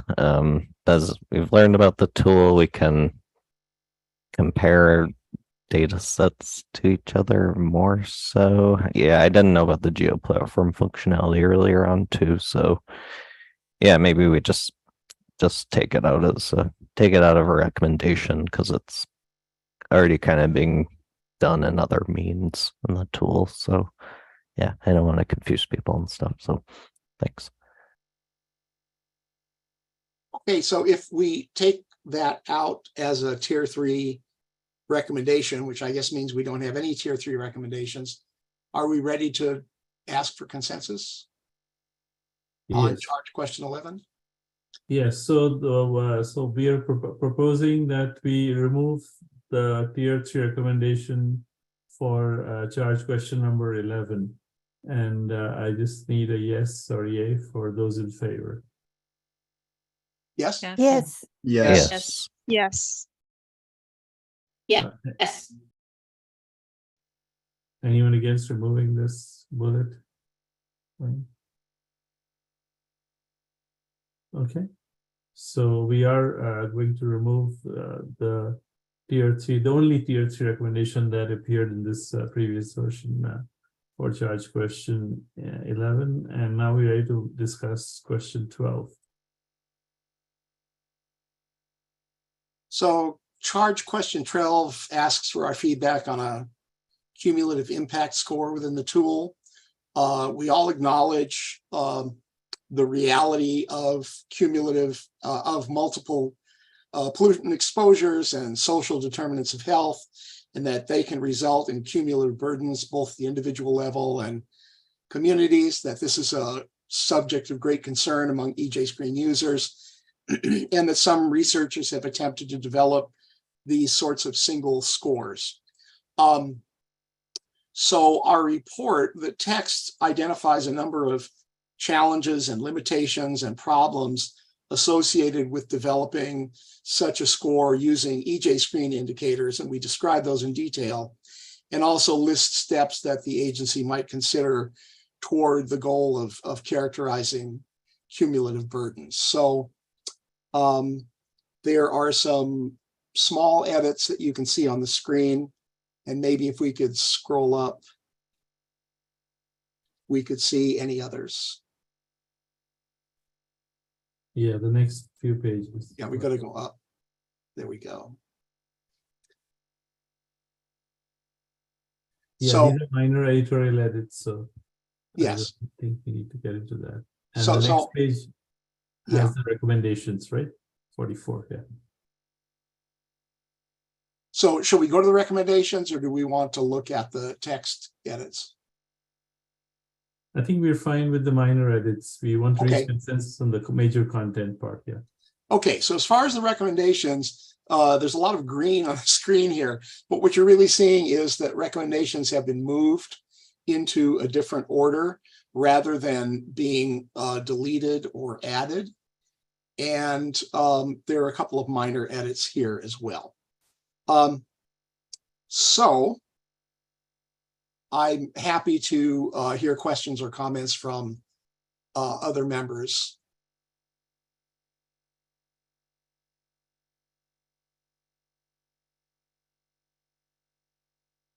Yeah, I just wanted to check the tier 3 recommendation that we removed, from the previous question. I just wanted to double check it doesn't appear here, or is it linked to the first bullet? Yeah. No, Dr. Shakabori, the previous, these recommendations were moved, the location of the recommendation, like move up or down, but Oh, no okay. language was changed. Okay, sorry, I haven't had a chance to look at these latest ones, but I understand now. Okay, thank you. And I think 2 recommendations were merged into 1 as well. Yes, that's Okay. the bottom two. The bottom two, or because Oh, I see. Okay. we need we need consensus. Thanks. So, Kobe? Yeah, and I apologize again. I've had a chance to really look at it, so I know we don't have time to go into great detail, but I will say, in general, as I said before, when we had the robust discussion about this, that was a part of that. Cumulative impacts and risks and effects are very different. There's a current NEJAC work group that's helping the EPA really go into this process to define what cumulative impacts means for environmental justice. I would say have some type of recommendation to work with the NEJAC cumulative impacts work group in one of these recommendations, because that work group is going to be driving, I hope, a lot of the work, what the EPA is going to be doing as relates to however cumulative impacts analysis is integrated, whether it be this tool or other aspects of EPA activities, programs, et cetera. So just something to that point, to that effect somewhere in a recommendation would be useful. I have other thoughts, but I know we don't have time, so I'll hold those and maybe share via email. I have to agree with Scobie. I think it makes perfect sense to recommend that EPA interface with that group as they evaluate this charge question or this goal. So I'm in support of that. We just had a cumulative impacts work group meeting at NEJAC in Puerto Rico 2 weeks ago. So there's a lot of activity happening around it. So I agree. We should have, that should be, I think my job, Jay, and just for the team, I think my job is to be the liaison between SAB and NEJAC. So in this particular set, so yes, we just add that text somewhere. That would be helpful. So do you think it's a tier 1 or tier 2? I think it's tier 1 because NEJAC is already doing a lot of work on it. It's actively involved, and Charles Lee is leading it on the NEJAC side.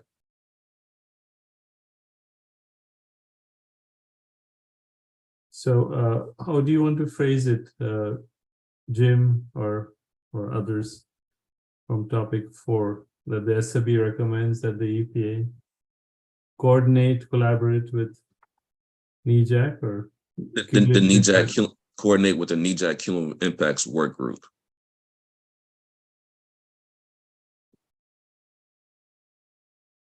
I'm not sure the rest of that sentence, Jay, but the SAB recommends that the EPA coordinate with the NEJAC cumulative impacts work group in the development of the cumulative impacts analysis. What I'm not sure the rest of it. So I'm gonna start talking. Go ahead, Jay. To explore options for creating a cumulative score within EJScreen or something. There you go. Thank you. It's much better than what I was thinking. Is that something you want me to write, Jay, or are you putting it in?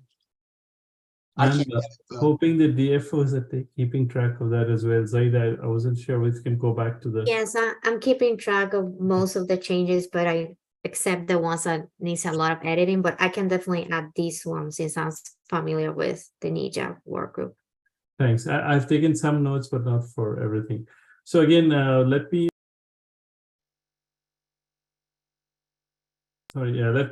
propose what we are changing. We are adding a new bullet point under tier 1 recommendation for charge question number 12, to say that the SAB recommends that the EPA will coordinate or collaborate with the NEJAC cumulative.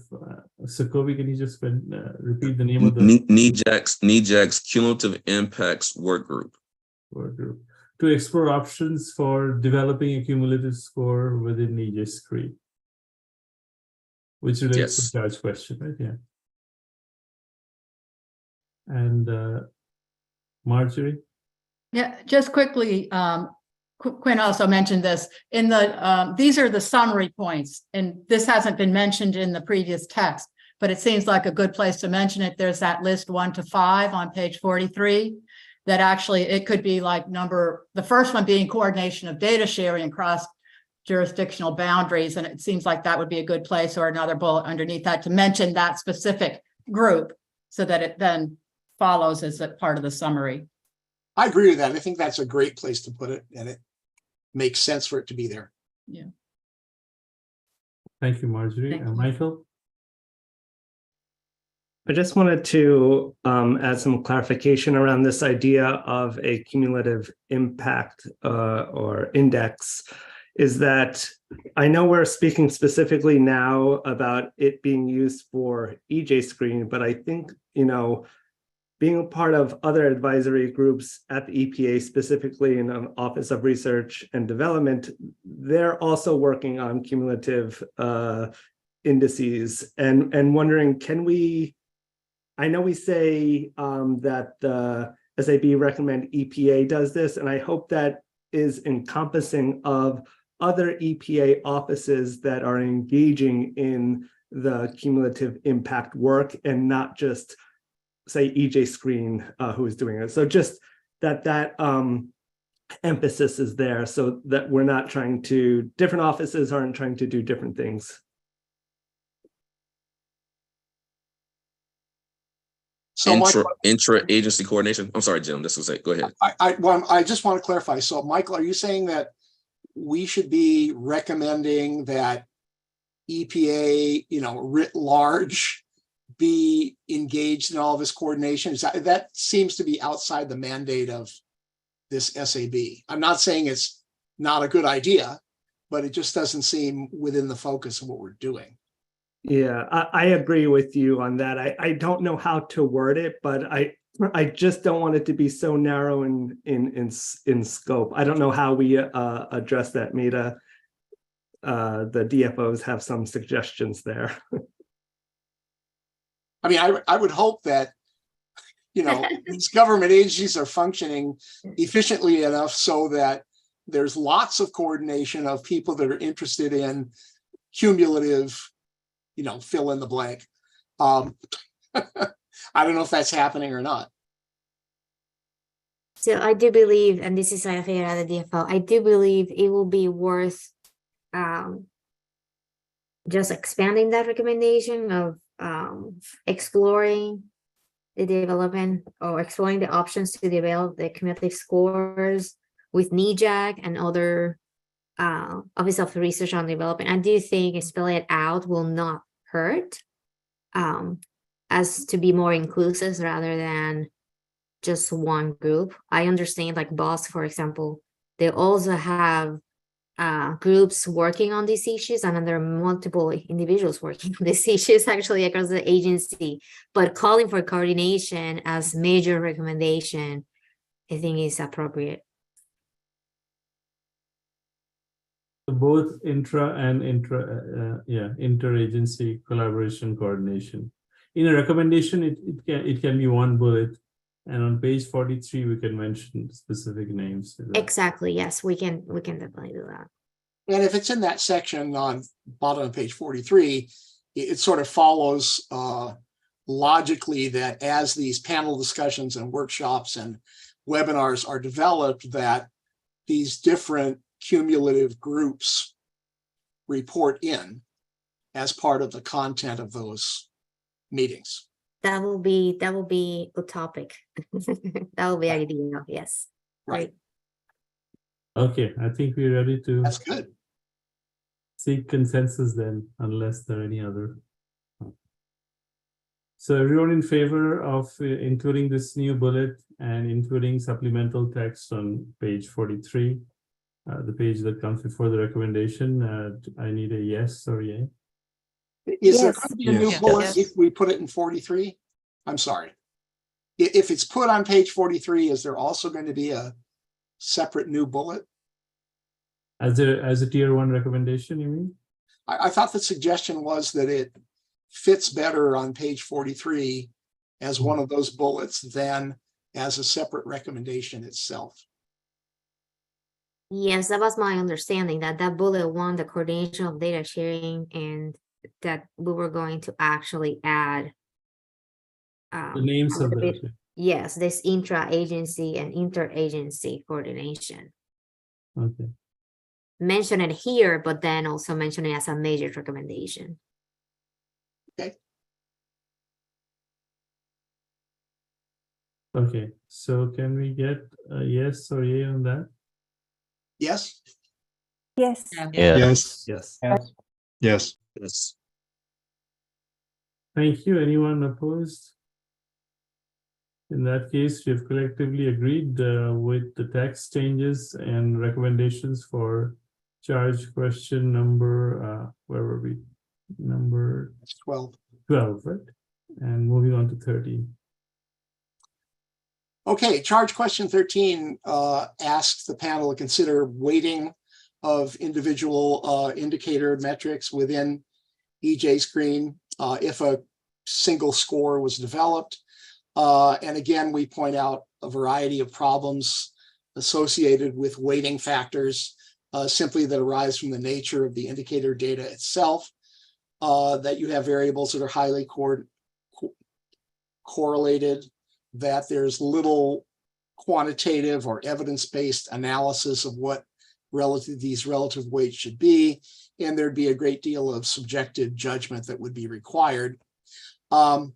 So there was some changing in the wording, which you can see, to not to reflect that specifically, but just to make things more clear in the document.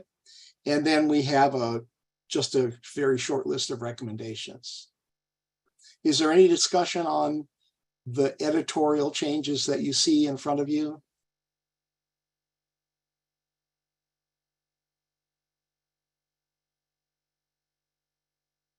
These are relatively minor edits, so I don't think they are. Unless someone has any objections, we can move forward. Okay, so then if we can look at the recommendations, there's one that is a tier 1 recommendation simply saying that EPA should avoid specific weights or providing any guidance on what weights might be appropriate. And then there's 2 tier 3 recommendations. One is EPA should consider maybe providing mechanisms within the context of the tool itself where users can apply their own relative weights. And if APA decides to pursue this approach of weighting, that they should conduct a comprehensive sensitivity analysis to avoid biasing any score that is the result of weighting by overweighting certain factors inappropriately. And it also should be made clear that a score or index of this type does not by itself demonstrate a greater health or other impact. It simply is a screening indicator. So could we slide up in the document so we can see all of those? Oops. that's a little too far.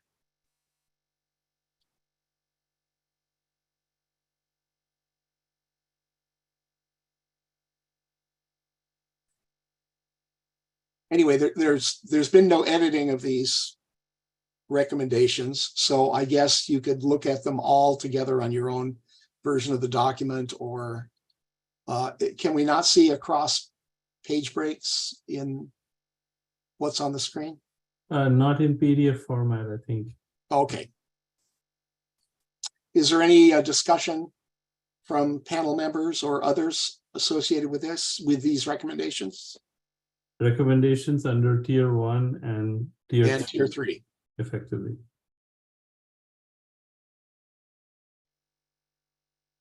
If there are none, we can move forward and seek consensus.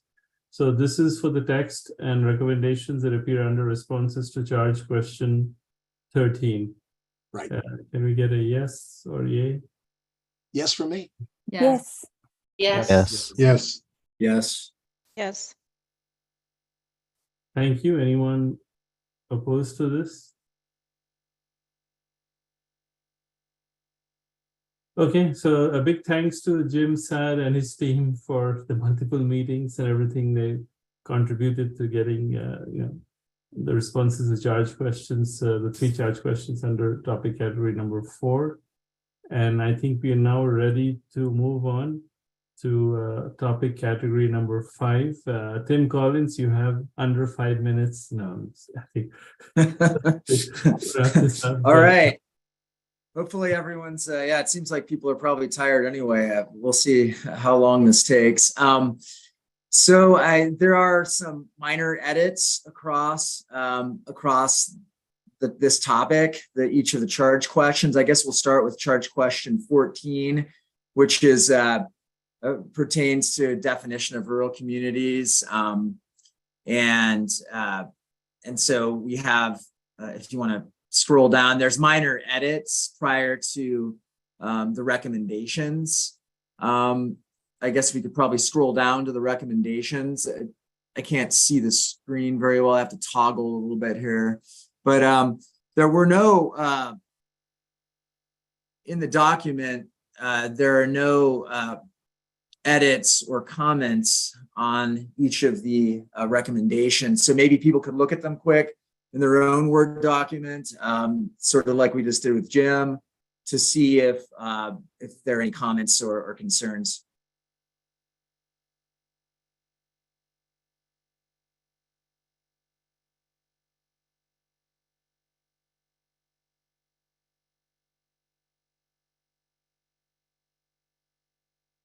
Yeah, relatively minor edits here, so you can move to the recommendations. Okay, yeah. I mean, that's what I was doing, is trying to move on to the recommendations here. Do you want me to read them or just let people look at them themselves? If you can just say a couple of sentences while people are Sure. looking. Yeah, I mean, for the tier 1 recommendations, we recommend that the EPA look carefully at existing rural-urban continuum classifications. There are several nationally consistent rural-urban classifications that could be used to sort of operationally define the rural context. And so we recommend the EPA looking at those, and also perhaps getting some community input from rural areas, talking to people on the ground about which systems are best suited for this purpose. Yeah, and that's the second tier 1 recommendation is the SAB recommends that the EPA research with input from these sort of rural states, organizations, and communities how to optimally integrate rural-urban continuum classification with an EJScreen to enable stratification of block groups and to facilitate comparisons at national and state levels before implementing that functionality within EJScreen. Okay, if there are any issues that need discussion, please raise your hand. If not, we can seek consensus. Okay, so seeking consensus now with a yes or yay for everyone in favor. Yes. Yes. Yes. Yes. Anyone opposed to the current version for question number 14? Okay, so you've collectively agreed on the text for responses to charge question number 14. Moving on to 15 now, Tim. We had a few of the short-term and short-term recommendations and long-term as well. Do we want to look at those, Jay? There's no short-term ones, actually. There's a few long-term ones. Yeah, Under 14. Yeah, so the tier 3, there's a few, because this question explicitly asks, you know, what is the definition that EPA should adopt? And then for long-term, we recommend that the EPA just revisit whether they actually need to adopt some particular explicit definition of rural communities or any type of community along the rural to urban continuum based on user feedback and actual how people are using the functionality in EJScreen. And then we had the suggestion that the EPA could consider using national land cover data sets in addition to those other pre-existing classifications if they want to develop their own classification approach for identifying rural areas. Okay, thank you. Any items for discussion for these long-term recommendations for question 14? Okay, we can seek consensus then. Everyone, I need you to say yes or yeah if you're in favor of this version. Yes. Yes. Yes. Yes. Yes. Yes. Anyone not in favor? Okay, so that concludes our discussion of charge question 14. Okay, charge question 15 focuses on nationally, what currently available nationally consistent environmental data sets can be used to identify vulnerable rural communities overburdened by pollution. There again is there's been some minor editing of the text that follows that. Not a lot that's major. There's one section where there's a focus on opioids, and there are a few comments there. I'm not sure we probably want to look at the recommendations though, given the time that we have at our disposal. Yeah, there's a comment on page 53, right? Yeah, I think it's 50. Well, maybe 52 in mine. I'm not sure. I'm looking at the most current version. I think it's 52, but maybe in the version. Can we move to 53, Will?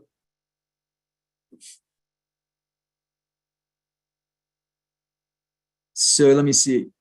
Yeah, right. So this comes back to, I think we had a discussion earlier about the health disparity comment, but I think one that was brought up here was that looking at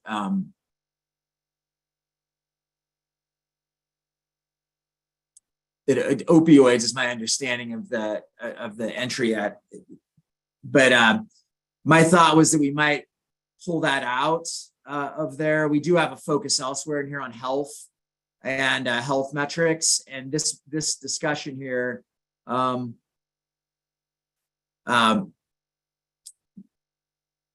and I think Marjorie had a comment there as well with questions related to sort of the vagueness of this. So I don't know if there are thoughts on it. My recommendation was to delete this paragraph. I think we have a lot of focus on health metrics elsewhere. Yeah, we can, yeah, go ahead, Marjorie. Yeah. I'm sorry, I put it in the chat too, but I do agree with Tim that we could delete this paragraph and it wouldn't lose much from the document itself, even though of course opioids are important. And let me see if there are any other comments or thoughts. Otherwise, I can propose that we delete this paragraph from the text on page 53. So everyone in favor of deleting this paragraph, please say yes or yay. Yes. Yes. Yes. Yes. Yes. Yes. Anyone not in favor? All right, so we collectively agree that this paragraph on page 53 will be deleted. And moving on to page 54. Yeah, so there's another comment there. I don't know if we want to clarify in the text too. it's about, I think Ted may have included this combined sewer overflow point sources of pollution. I think what people had issues with for a while is how to reference this and how to, I don't know if that's what this pertains to, the comment. I think Zaida inserted, how do we cite this? Yeah, I mean, I included that, and I know that it's a data set that the EPA has put together, and I cited the researcher at EPA that's done it. I don't know what stage, I don't know how far along the vetting process that data is. I know I've looked at it for 2 counties, and 1 county in Ohio, 1 in Michigan. It's not very good. So I don't know what to say beyond that. I just know that this is a data set EPA has generated that I've looked at, and in certain instances it's not very good, but it doesn't mean that this isn't a data set that should be included in this kind of thing. I think everyone can understand that CSOs are a huge issue, and we got to find a way to push the EPA to QA this data that they've already compiled. So I guess that's what I'm saying, but I don't know if I answered your question. I don't know if I answered the question. Thank you, Dr. Ouch and Dr. Collins. This is Zaida Figueroa, the DFO.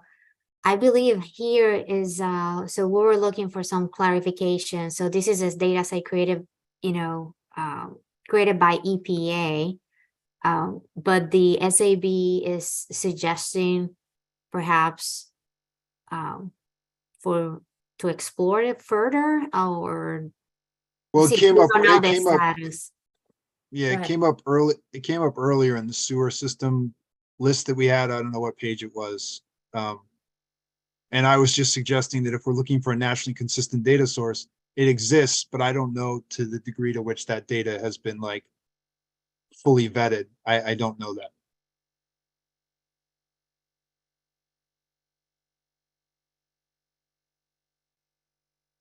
So perhaps exactly that should be added here in the last sentence, that the agency should explore this data set further and make sure it's fully vetted.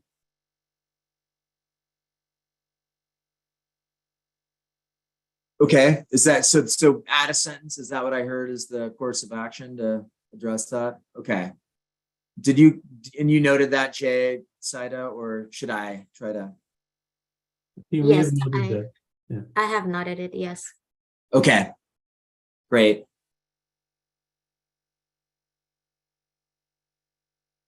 Should we proceed then to the to the recommendations page? The recommendations, okay. Yeah, so there are no comments under the recommendations. Well, I guess so. Let's start off with the tier 1 recommendation for it. We recommend that the EPA systematically examine these nationally consistent data sets to determine what you're best suited for integration with an EJScreen. We provide a table with a list of different databases along with the text.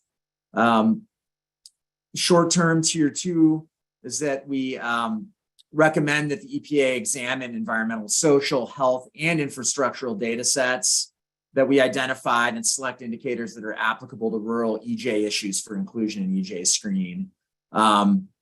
We add to that as part of that same comment that while we recognize the EPA wishes to utilize only nationally consistent data sets, we recommend flexible utilization of high quality data sets in EJScreen, simply because some of these rural community EJ issues are regionally distributed. They're not necessarily nationwide, they're local.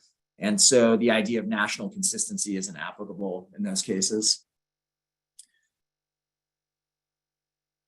Should I go on to the tier 3 here? Okay, we say for long. Okay, tier 3. Any comments on that, I guess? Is that what, does anyone have any feedback or comments for those so far? I see Anne has a hand up. Yeah, I'm not sure if we need to, let me lower my hand here before I forget. I'm not sure if we need to reiterate here, but just say with these recommendations, if we are recommending, well, we're recommending that EPA look at these data sets for integration with EJScreen, and somehow or another, and I don't know if we need to restate in cooperation with the states and the local communities and, going back to that ground truthing aspect of that. Is it worthwhile to reiterate that point in this stage? Because we'd hate to have things be implemented and put on there and then states look at it or communities look at it or organizations look at it and say, wait a second, this doesn't make sense. So I'd like to have, if possible, if we could incorporate, and I didn't think about it when I submitted my comments earlier, but reading through it now, I think it might be worthwhile to reiterate, work with the communities, try to do what you can to ground truth these things.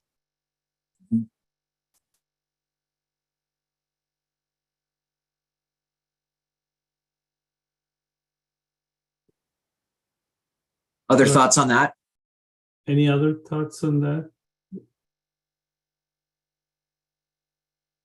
So Kobe says he agrees with that. Any other thoughts? It's not too hard to insert similar language to what we've used previously about working with rural states, organizations, and communities too. And is that like a new recommendation that you're adding, right? So I don't think of it as a new recommendation, as a more of just adding a statement recommends that EPA systematically examine with consultation with states and communities and local interest groups. Does that seem reasonable? And will that be like a tier 3 or?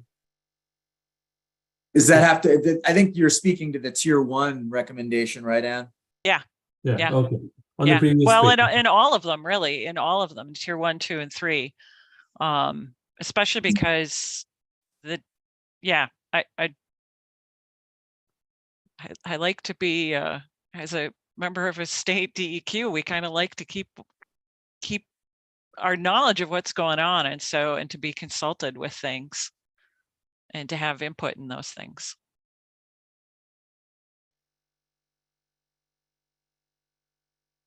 I guess my question would be, is there a way to integrate it such that we don't have to, it doesn't have to be a part of each separate recommendation here? Is there a way to preface this, or is there a way to?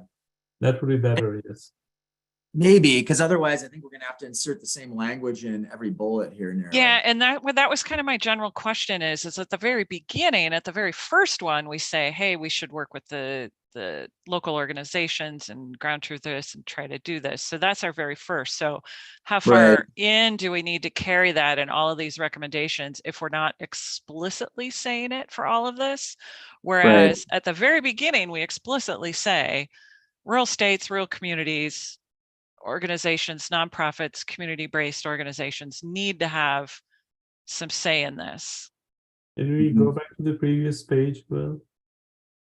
Yeah, I mean, under the second bullet under tier 1 recommendations for charge question 14, that second bullet under major sort of, articulates it. And I don't know if there's a way to preface other recommendations, like. And possibly that can be in the whole general recommendations when it comes to the rural. When it comes to the cover letter, and is that just implied, or do we need to explicitly state that? I'm okay if it's not, as long as I think it's pretty clear in that. I got to go back and revisit it, but I think it's pretty clear in the opening paragraph that you had. I think so too. Yeah, it's just you're talking about in the cover letter. Is that what you're saying? Yeah, we'll discuss that next. Zaida, you had a comment? Yes. Just to make sure, I do think it's definitely important to have it in the cover letter, this idea of ground truthing with definitely the communities and stakeholders. And also in the summary for topic 5, just to solidify, it never hurts to mention it, right? I do think I like the idea personally, as being reading through this report multiple times, to have that extra statement, because this is a major, right? Consider a major recommendation. I do think that will add value. So are you saying then to each of the, so under major for charge question 15, the suggestion then is to place that, make that explicit in that under the major tier 1 recommendation for charge question 15? Yes. Yes. Okay. So something similar to what we have actually under charge question 14 tier 1, we should add something similar, maybe a separate bullet. Yes, that will work. Okay. Yeah, I think the ground truthing and feedback from community stakeholder groups, right? Something on those things. Marjorie? Yeah, I was just gonna, I mean, I think that's a really good suggestion, or even in the tier 1, saying that statement and then also saying something which also relates to all the other recommendations in tier 2 and tier 3 would be a way not to have to repeat it under each one, but to put it up front as a major tier 1 recommendation. So that's just an alternative suggestion. Okay. Yeah, and just explicitly say this applies to the other recommendation. Right. Okay. I like And that in the idea. chat, we have suggestion from Anne in terms of how we can include this as a bullet point, right? But I think it was just usurped by Marjorie's suggestion of putting it at the very front. So I like that, you know, this applies to all of these. That's a good way of catching it all.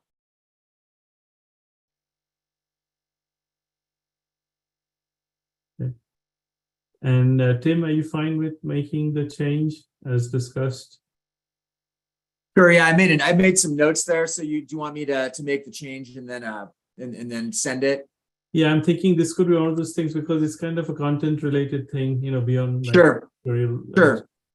Yeah, I can make a change. And we can seek email concurrence once the wording has been finalized by you and others in your group. Okay. Great. Okay. So we're on 15. Remind me, the short-term recommendations. We have one there.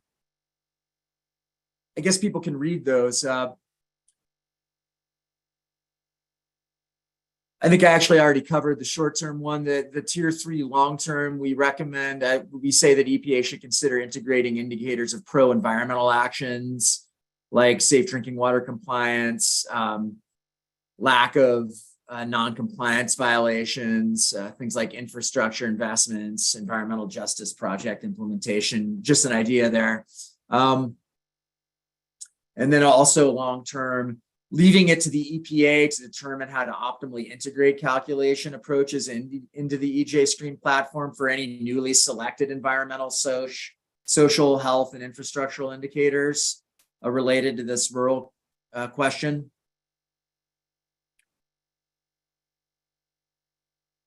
Okay, so if there are no questions or comments, we can now seek consensus on responses to charge question 15, pending minor revisions based on our discussion today about including feedback from community organizations and ground truthing, etc.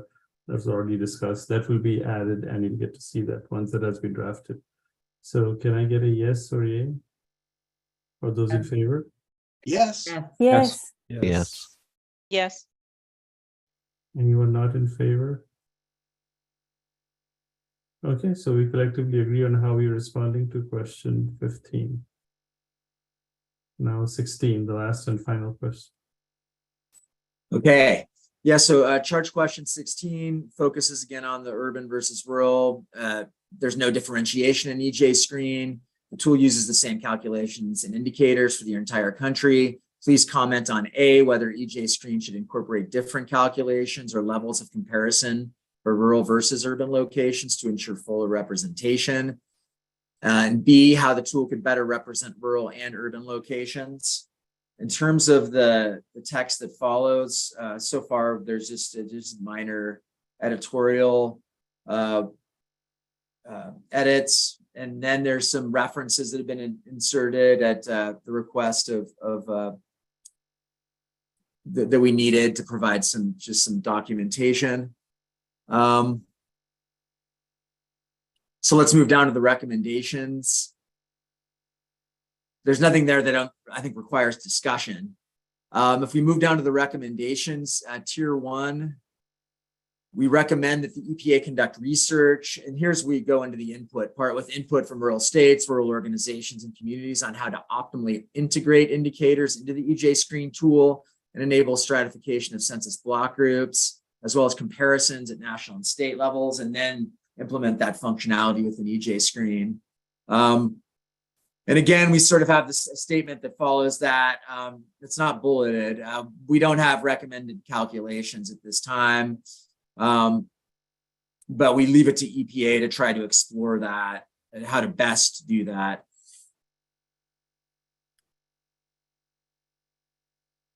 Okay. Short term, tier 2, the EPA should consider relaxing criteria for nationally consistent data sets to provide high quality data that can be used in calculation or as regional indicators of environmental concerns specifically for rural areas. And then tier 3, we recommend the EPA systematically assess the impact of adding specific rural indicators to the tool and assess whether those added indicators provide a better representation of the EJ aspects of communities.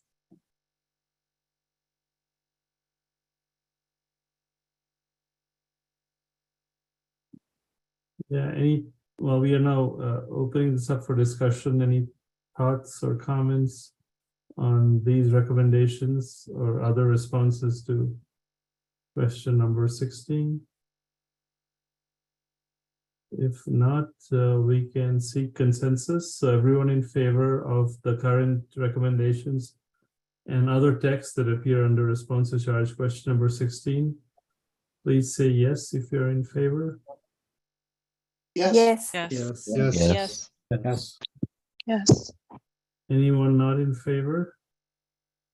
Okay, so we have collectively approved and agreed upon the responses to charge question number 16. Thank you, Tim, Collins, and other panel members working on topic number 5 for your work. And I think we're now ready to move on to the next item on the agenda, which Yes. is, right? Oh, go ahead. Yes, Dr. Chakraborty, I just wanted to intervene since we are past 15 minutes past time. If we can go quickly over the letter of the administrator, that would be great since we have to wrap up. Yeah, and we can also request feedback from the panel via email, right? For additional, I mean, that would be one way of. Yes, that would be great. I just wanted to make sure that if there are any issues with or specific themes that needs to be addressed in the letter of the to the administrator that needs to be verbally stated in this meeting to make sure that again Any the major public concerns have are heard. addressed? Okay. Yes. Okay. So just a quick recap. I drafted this recommendation letter, which is appears I think on the first few pages of the PDF document and the Word document you received. And this is a transmittal letter to the EPA administrator, for which also we need to reach consensus. And if you look at the recommendations that I have compiled that appear on the next page, and from my experience with these EPA memos, they need not be linked to the 16 charge questions or even the 5 topic categories. This is the most important thing, kind of the highlights package that comes out of the report and our findings and recommendations, etc. And I did get one comment that I have not properly addressed yet from Naomi, I think. But if you have any major concerns, this would be a time to raise it. If you want to see edits to any of these bullets, or as Zaida mentioned, additional bullets, then we can do it by email since we don't have time left for a detailed discussion. But that's why I said any major issues, let me know. Or you can, again, when I say email, send it to Zaida, myself, and Caroline, as always, in terms of your edits, minor, major, hopefully not major, but things that were left out, you felt that that refer to your topic category that you think should be included. We already discussed briefly while discussing topic category number 5 about feedback loops with community groups, etc., and ground truthing and those kinds of things, which I did not include in this. It was based on a previous version, actually, which I will finalize very soon. Okay, and Zaida, should I seek verbal concurrence from panel members on this before moving forward? Pending. Yes, that will be helpful. Thank you for mentioning the ground truthing bullet point that has been mentioned before and need to be added here, which we will, and we will definitely seek concurrence from everyone so they will see it. I just wanted to mention that, and thank you for bringing that up, Dr. Chakraborty. It will be great if we can, if anything else is missing, to just quickly mention it right now. Yeah, if you think any major, if you see any major omissions, then this is the time to let me know. Then we can move ahead to seek some consensus on what. Anne, go ahead. Yeah, thank you. Yeah, that was just going to be my comment. Is to include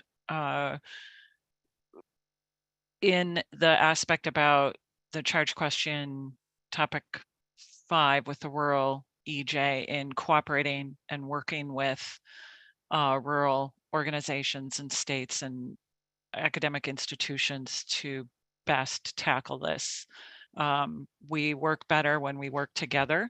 And so that is, I just reiterate that we need to make sure that it's EPA working in cooperation with the rural areas to look at how to best incorporate EJ in rural areas. Thank you. Noted. Naomi?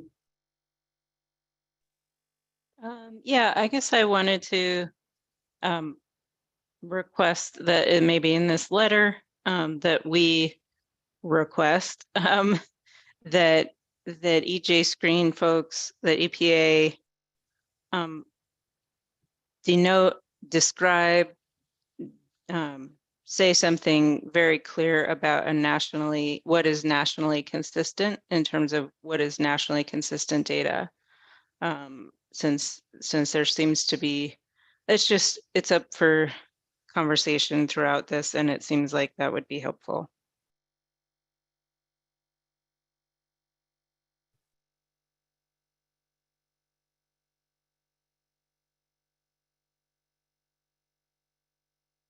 Zaida, you have your hand. Yes, this is me in reference to that last comment from Naomi. Just to make sure, so you want to add, this is the letter for the administrators, as you want to add a bullet point in reference to nationally consistent data set. I'm trying to get clarification about that specifically, what we're saying. Yeah, to provide a definition of nationally consistent data set. And I think we got a definition in our meeting that Tai Lang and the others involved in EJScreen has provided. So I was trying to figure out if it is linked to any of our discussion that follows later in the report about that definition being inadequate. Right, because we have a definition. So what that's one of my clarification lies on. So what exactly we're saying.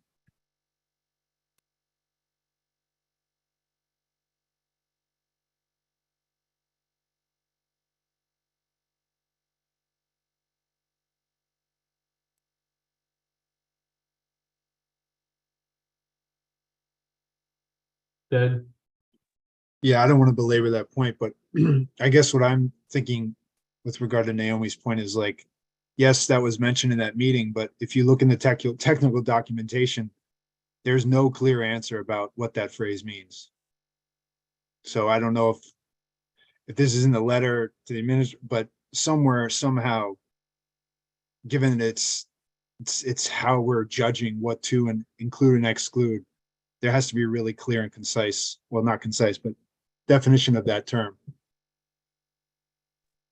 Yeah, so I think of the charge question where it could be most appropriate because we talk about certain things that are, justification is lacking in several places. So Right. that could be one of the Yeah, issues probably that- too late in this conversation to do it, but it's important. No, but I understand the importance of the issue. Yeah, thanks. Yes, and we can definitely add that as we have multiple points and that the technical documentation need to be enhanced.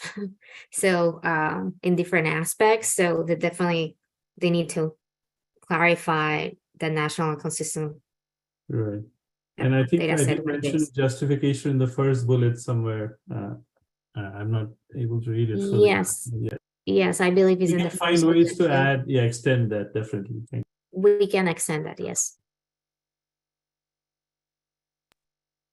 Any other major concerns? Okay. So I think I need to ask for a motion to approve the draft report with the understanding that, well, not the report, I guess the letter, with the understanding that I'll be working with the DFOs to incorporate the edits that you send me before sending it to the chartered SAB for their quality review.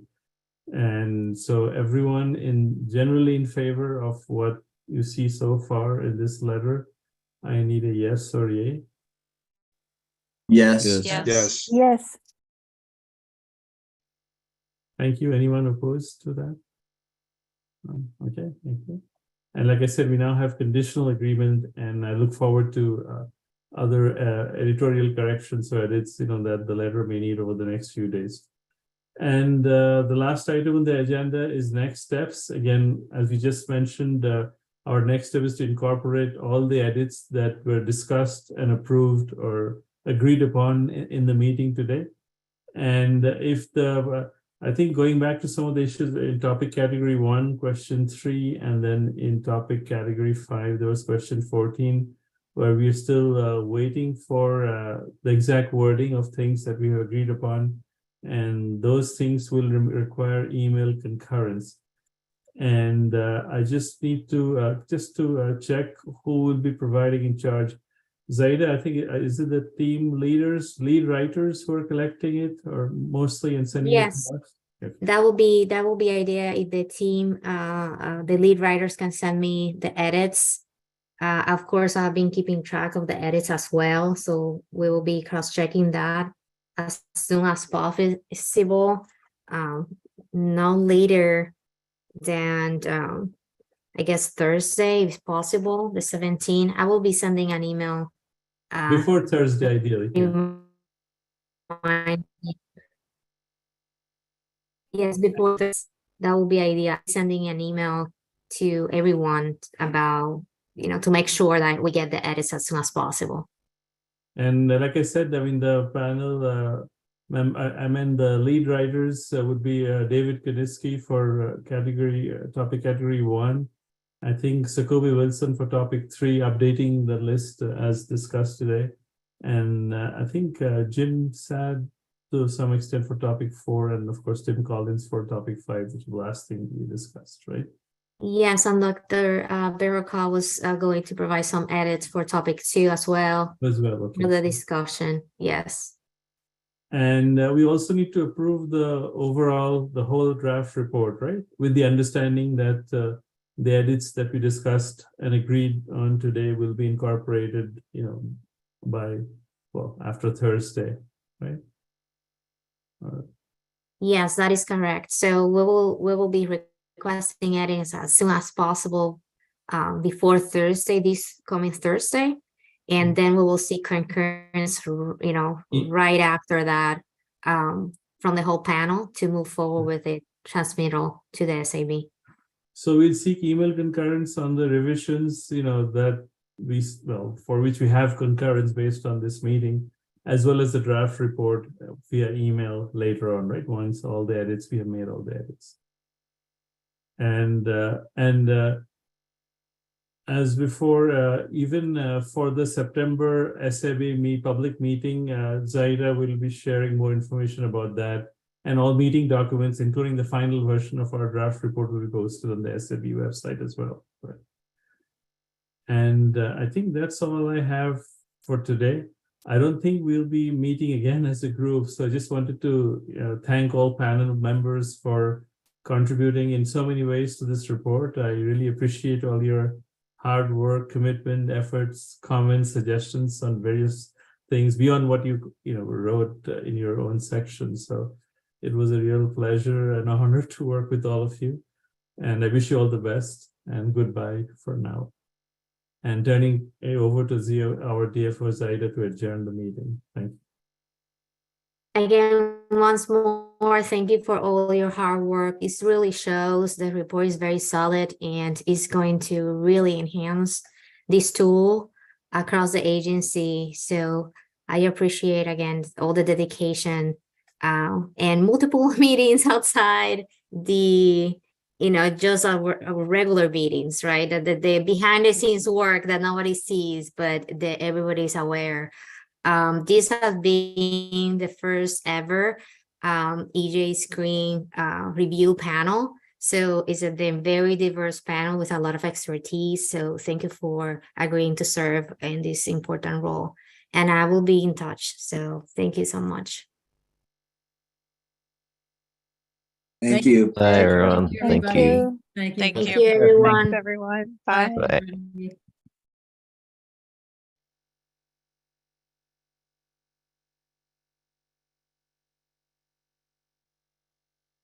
We're still recording, right? Hi, Kurt, and Will.